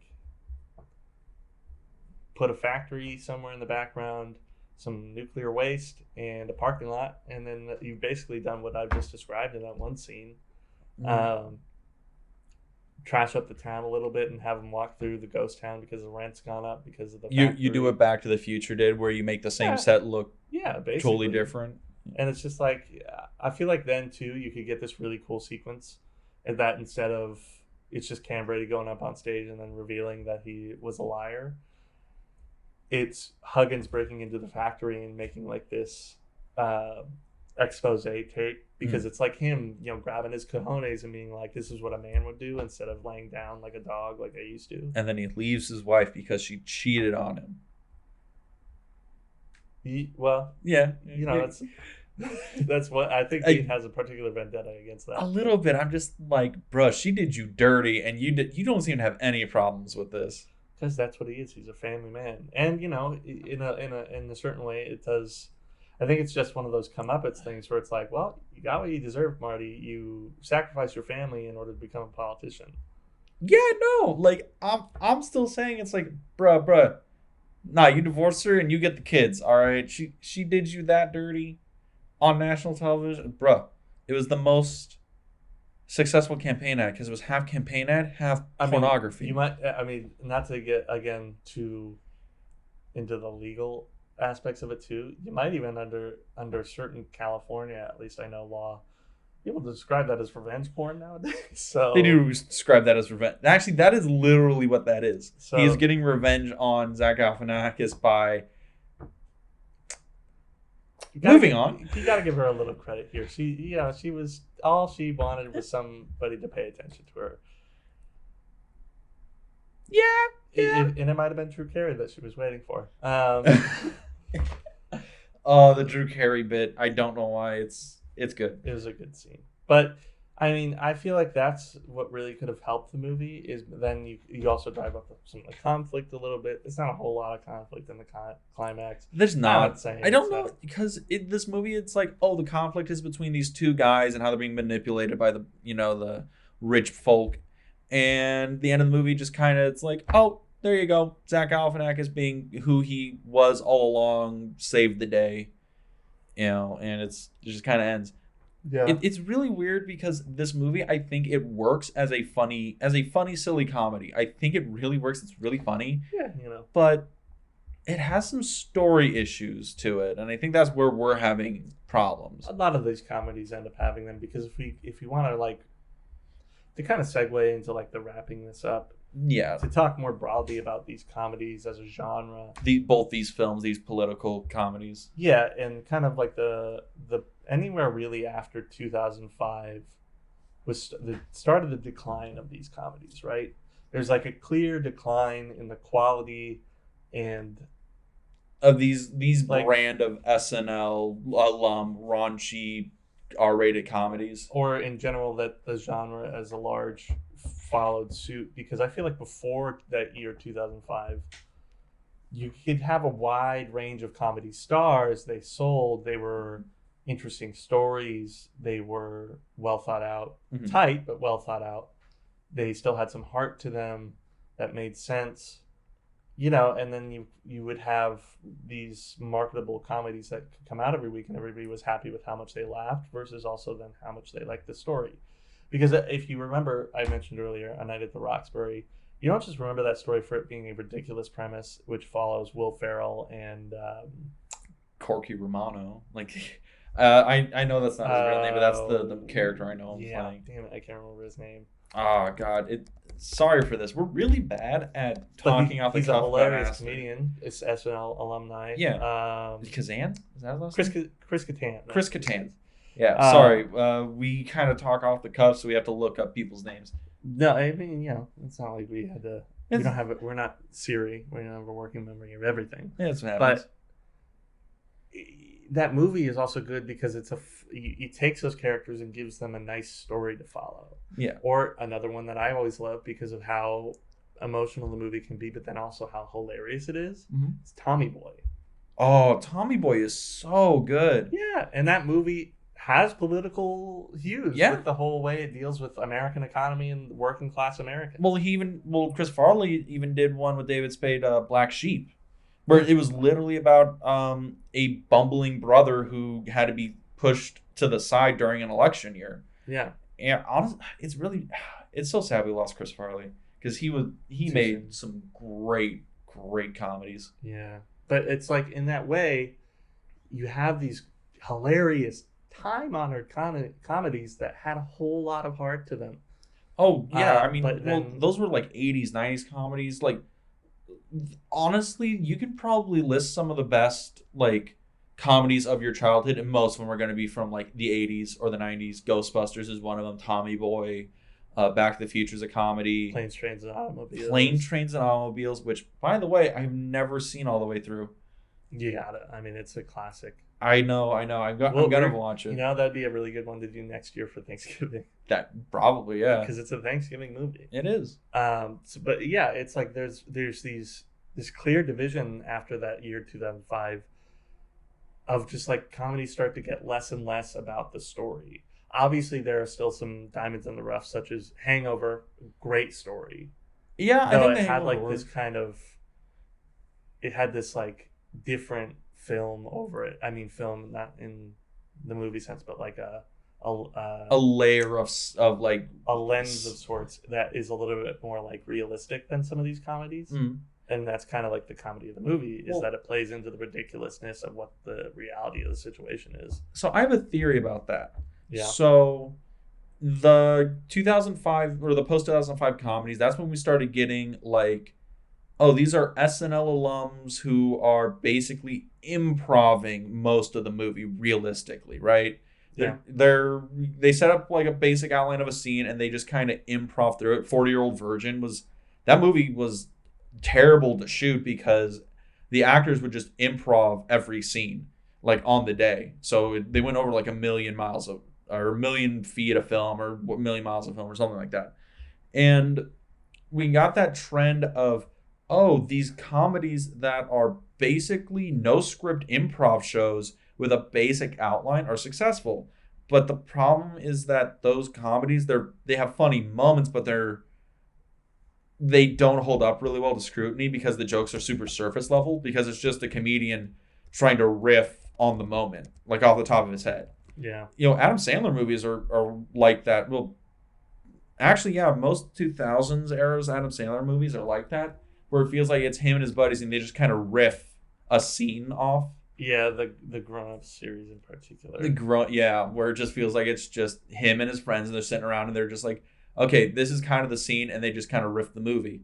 And Will Ferrell, he's guilty of doing that. I mean, there's plenty of films he did probably around this time and after, where they were a lot of just him standing there and just kind of, okay, give me the concept and I'll just go. Yeah. Yeah. And I think that's why the comedy trend post 2005 kind of started trending down, is because those kind of comedies, though funny, they don't hold up for repeat viewing. Yeah, there's one in particular I know that it's guilty of called The House, where Amy Poehler and him yeah. are like parents trying to raise money for their daughter's college because they've lost it all in the market. I don't And know. they're going to like a casino or whatever to try and gamble it up. And, Yeah, well, if they run a casino out of their house. Oh, is that? Oh, okay. Which is an interesting premise, but ends up still just, it's just like, You can tell it's two comedians riffing. It'd be in a the moment. funnier short film or an episode to a TV show, you know? I mean, it'd probably be an interesting feature if somebody actually wrote a whole heartfelt script with a story to it. Yeah, and I don't know. Maybe there's a little bit too that like this might be looking too far into it, but maybe there's a level of cynicism to America that exists now that just realizes that we don't really give a shit about middle class America, middle class white America families hugging each other at the end of stories. You know what I mean? Yeah, probably, which is weird because that used to be the standard that movies would work for to just get a crowd pleasing ending. Yeah, the family comes it's together like, at the end. I think that's the point, is that then the crowd became more than those middle class white American families. Yeah, It's just like after a while you're sitting there like, how many more of these can we do? You know, and that's not even to say it's like some of the movies we listed earlier, like Tommy Boy, like The Hangover. The resolution to those movies isn't about that. It's just about things as wide and broad and as relatable as friendship and family, or a death in the family or what have you. And it doesn't have to be like, oh, we loved you, we're so sorry. It's just kind of like, or that's what this film basically is at the end. The campaign is like, we love you, Marty, are so sorry, let's go win this. And then he becomes congressman because he was right and virtuous. You know what I mean? yeah. And it's really weird because I think this comedy works on a level that makes it very bad for repeat viewing. Like, this is a great movie to watch every 6 to 8 months apart from each other, because you kind of forget all like the details and all the really specifics of the jokes, and then you're rewatching, you're like, oh yeah, that makes me laugh. But like, but you can watch this movie like twice in a week, right? Yeah, and that's I think why it ends up getting me to my decision for this week. Oh, that's right. Oh, before we do that, I want to do what we did with our last episode, because I think this kind of helps me come up with mine. So, better directed film. Thank You for Smoking or The Campaign? Thank You for Smoking. Even with the weird edits, even with the weird character because web. I'll excuse a weird edit before I excuse the kind of caricature-esque work. Climax, you know? I'll give you that. Well, that comes into the story aspect, and yeah, I assume you're saying the better story is... I also will give it Reitman credit in that I think the general way the movie is, like the aesthetic of the movie, I like a lot more than The Campaign. Campaign just feels so generic, whereas Thank You for Smoking, there's a little bit more style to it. Yeah, Thank You for Smoking feels like he really wanted to make this movie, whereas The Campaign feels like this was a director for hire kind of gig. Yeah. Okay. So you would, and that kind of goes on to the story aspect, and you would probably err to the side of Thank You for Smoking if I'm reading you right, or do you like the story and Campaign? No, I'd probably err on Thank You for Smoking. I think if I had to, basically the only way I would choose The Campaign is if I had to choose the funnier movie, probably laughed more at The Campaign. Yeah, I would agree with that. Like, because honestly, I think if we go down the list of qualifications, like I'm trying to do that a little bit more so we get a little bit more categorizing and a little bit more in depth on each one. Sure. Because the directing of the two movies, The Campaign feels like a director for hire, and the Thank You for Smoking feels like somebody really tried to make this film. Mm-hmm. And the acting between the two of them, it's like Thank You for Smoking has a higher caliber of actors in the film versus The Campaign. I think, the leads in The Campaign do a really good job, but Thank You for Smoking is good across the board. And the writing they're two different beasts at the end of the day. And then the only thing that The Campaign takes away really is the funny bits. It is a funnier laugh like laughing movie. Yeah, basically, and I think that's why because I go back to the thing you just said about which movie would I watch more frequently, and it's probably Thank You for Smoking, because I think there's more culturally there that I can go back to and continually be like think about. Because I was sitting there thinking, oh, this is actually would be interesting to analyze under the guise of like e-cigarettes and those kinds of things right now, where there's like a huge debate on whether e-cigarettes are a public health hazard like cigarettes. There's all those aftermarket cartridges, things like that. Yeah. People getting cauliflower lung, all these things that end up popping up out of myth that I'm fascinated by, frankly. But it's a totally different, not totally different, because it's perpetrated by most of the same companies. Yeah. But it's still like it's the same shit, different day. Could you but imagine, it's almost interesting to analyze it that way. Can you imagine if we got a Thank You for Smoking 2 now? Yeah, just with something. And I think there's totally precedent for it to happen, because you could totally. The movie isn't so much about the story so much as it is about, okay, if you wanted to make a sequel, I think you take Nick Naylor. He's a lobbyist in this new space in which he totally thinks it's okay. Yeah. But then he actually, instead of smoking, where there was a long storied history of it being unhealthy, vaping, it starts to come out to light that, oh, there actually are problems with this thing that we thought was totally harmless. What are you going to do about it now? And then he has to actually wrestle with like, am I really going to go through this again? Well, what if it was Joey Naylor who was the main character? Because he was, 13 in the first one? That was 2005. Yeah. 15 years later, he'd be 28. He'd probably be out of college. It'd be the thing where he finally gets his first job as a spin doctor. Or it'd almost be even funnier to do like a reverse story where like maybe Joey is like having learned a lesson from his dad or something, an activist of some sort rather than a lobbyist, but then has to like deal with his own bullshit that activists sometimes are, That would be so interesting, because it would look at the spin on the other side. Here's one. A movie about Joey Naylor being a one of those like whale environmental terrorists called Thank You for Whaling. Thank You for Whaling? Oh my God. That'd be a good one. Oh, so before we kind of get to the wrap up, I just realized something. So we were talking about the budgets of these movies and how they kind of feel like one of them probably had a lot of money behind it. So how much do you think the campaign cost? I actually did see the budget for this. You did see it? I know it was $95 million. You know how much it made?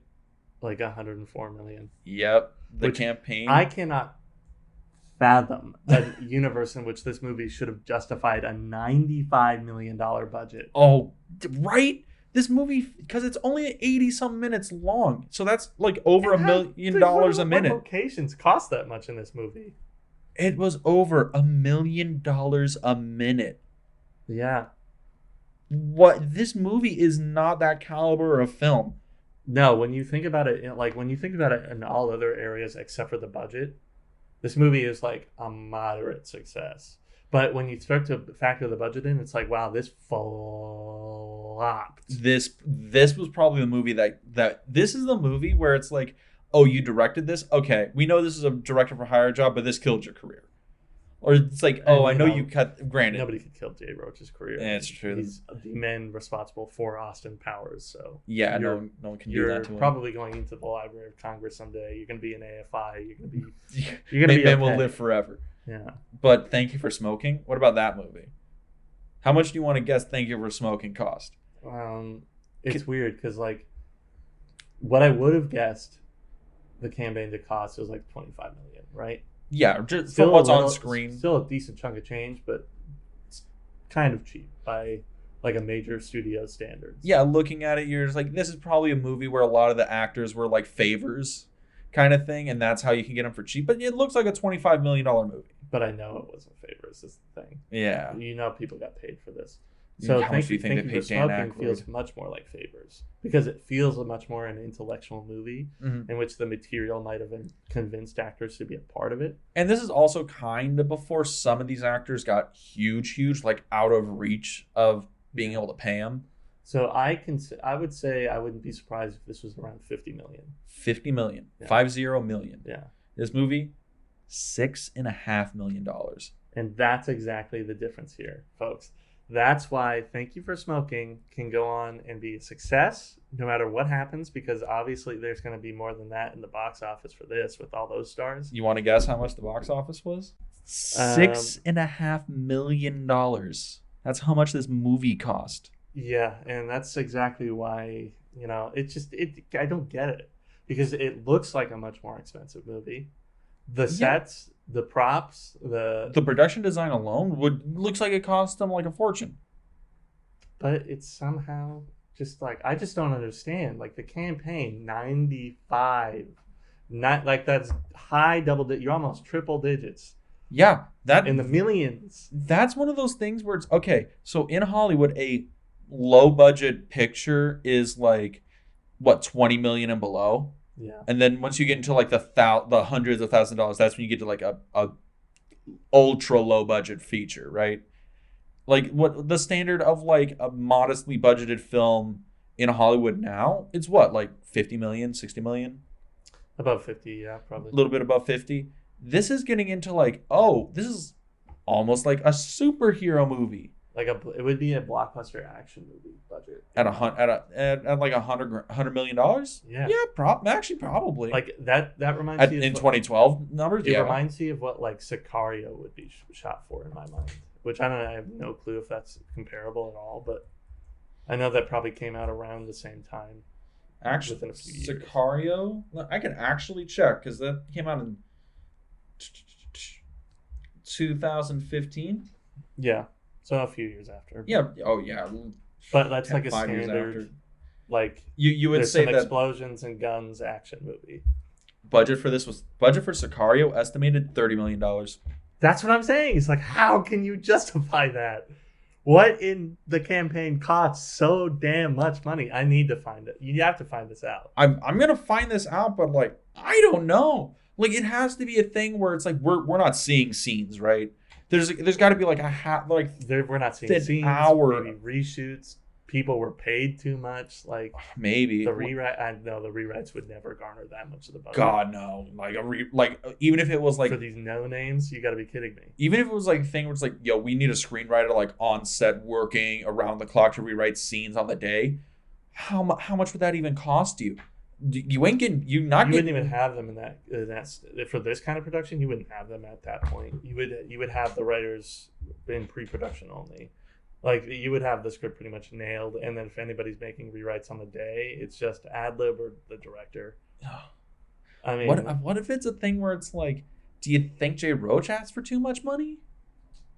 Or because because $95 million. That was a greenlit This should have been budget. like a Senate campaign, if at least that. You could for $95 million, you could be approaching like the presidential campaign. Actually, wait a minute, because we didn't check this last week. How much did the American president cost? Adjusted for inflation. Make sure of that. Oh yeah. So American president at the time of its release cost $62 million. All right. Let me get my trusty inflation. Which, by the way, I don't think I heard while you're Googling. What was the box office for Thank You for Smoking? Oh, the Thank You for Smoking box office?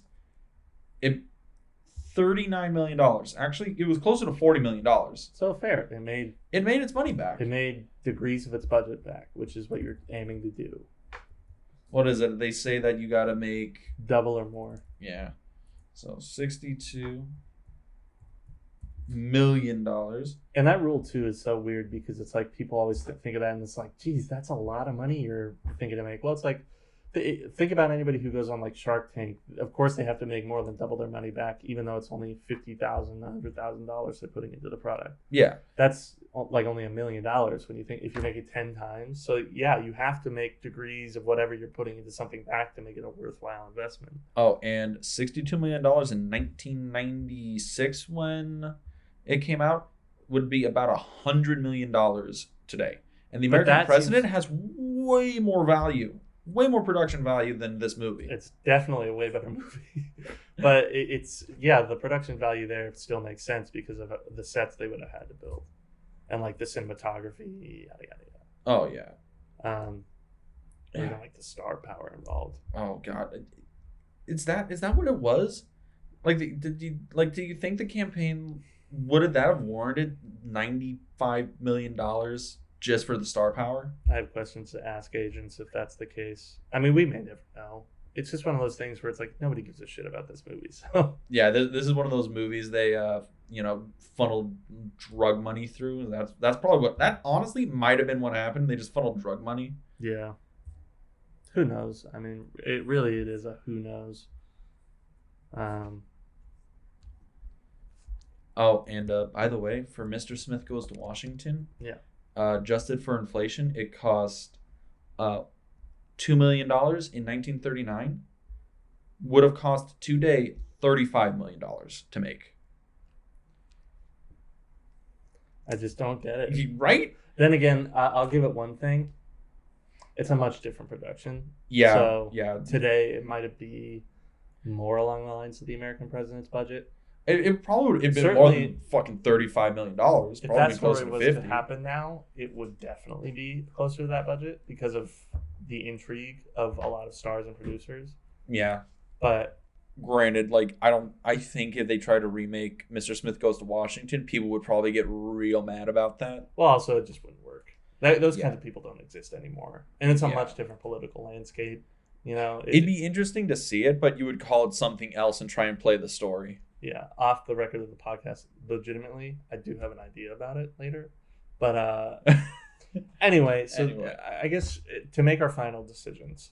Yeah, we got to come to the end. We got to pick the better film, which is kind of interesting because I think we actually came to two films that actually have issues about them. Yeah, we've had a couple of these episodes before, but I do think there's a clear decision. I think so too. And it is Thank You for Smoking. The campaign. Really? And this is exactly why, folks. I just asked you which was better. We've gone through all of this, right? But let me remind you, the reason that we chose these movies for this week of the podcast is they're supposed to make you laugh at the political machine. And while Thank You for Smoking is a movie I can appreciate for its subject, it doesn't make me feel any better about making fun of the political machine. It just reminds me that it doesn't work. The campaign at least made me laugh. And that's ultimately why I got to recommend it, is if you really are just looking for a laugh this week because of whatever result you may or may not be upset about, or if you are looking to succeed and you want to make fun of that you at all cared about these people and the goings on of the American government, the campaign is where you're going to find that. If we're strictly looking at it at the lens, which one I liked more? Thank You for Smoking. Okay. Honestly, I'd agree with you.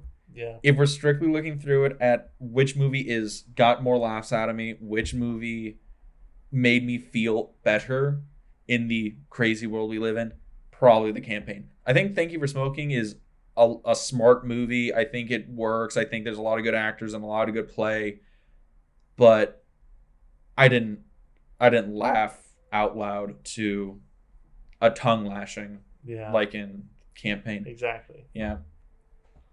So it is what it is. That's how it works here at the Double Feature Podcast. You're always surprised at every turn. Exactly. So that brings us to the end of our little featurette today on the Double Feature Podcast. David, where can people find us? Where can people talk to us? And where can people listen to us more? Well, everybody, you can find us on our Instagram. That's where we do a lot of our social media nowadays. That would be the Double Feature _podcast. Gotta throw that in there. Thank you, Dean, for the @ we always post when our episodes come out, and I believe we do trivia and other things on this. We do trivia. We do other, movie stuff. It's run by my lovely girlfriend who basically takes pictures of everything and posts on there. So yes, Thank you very much.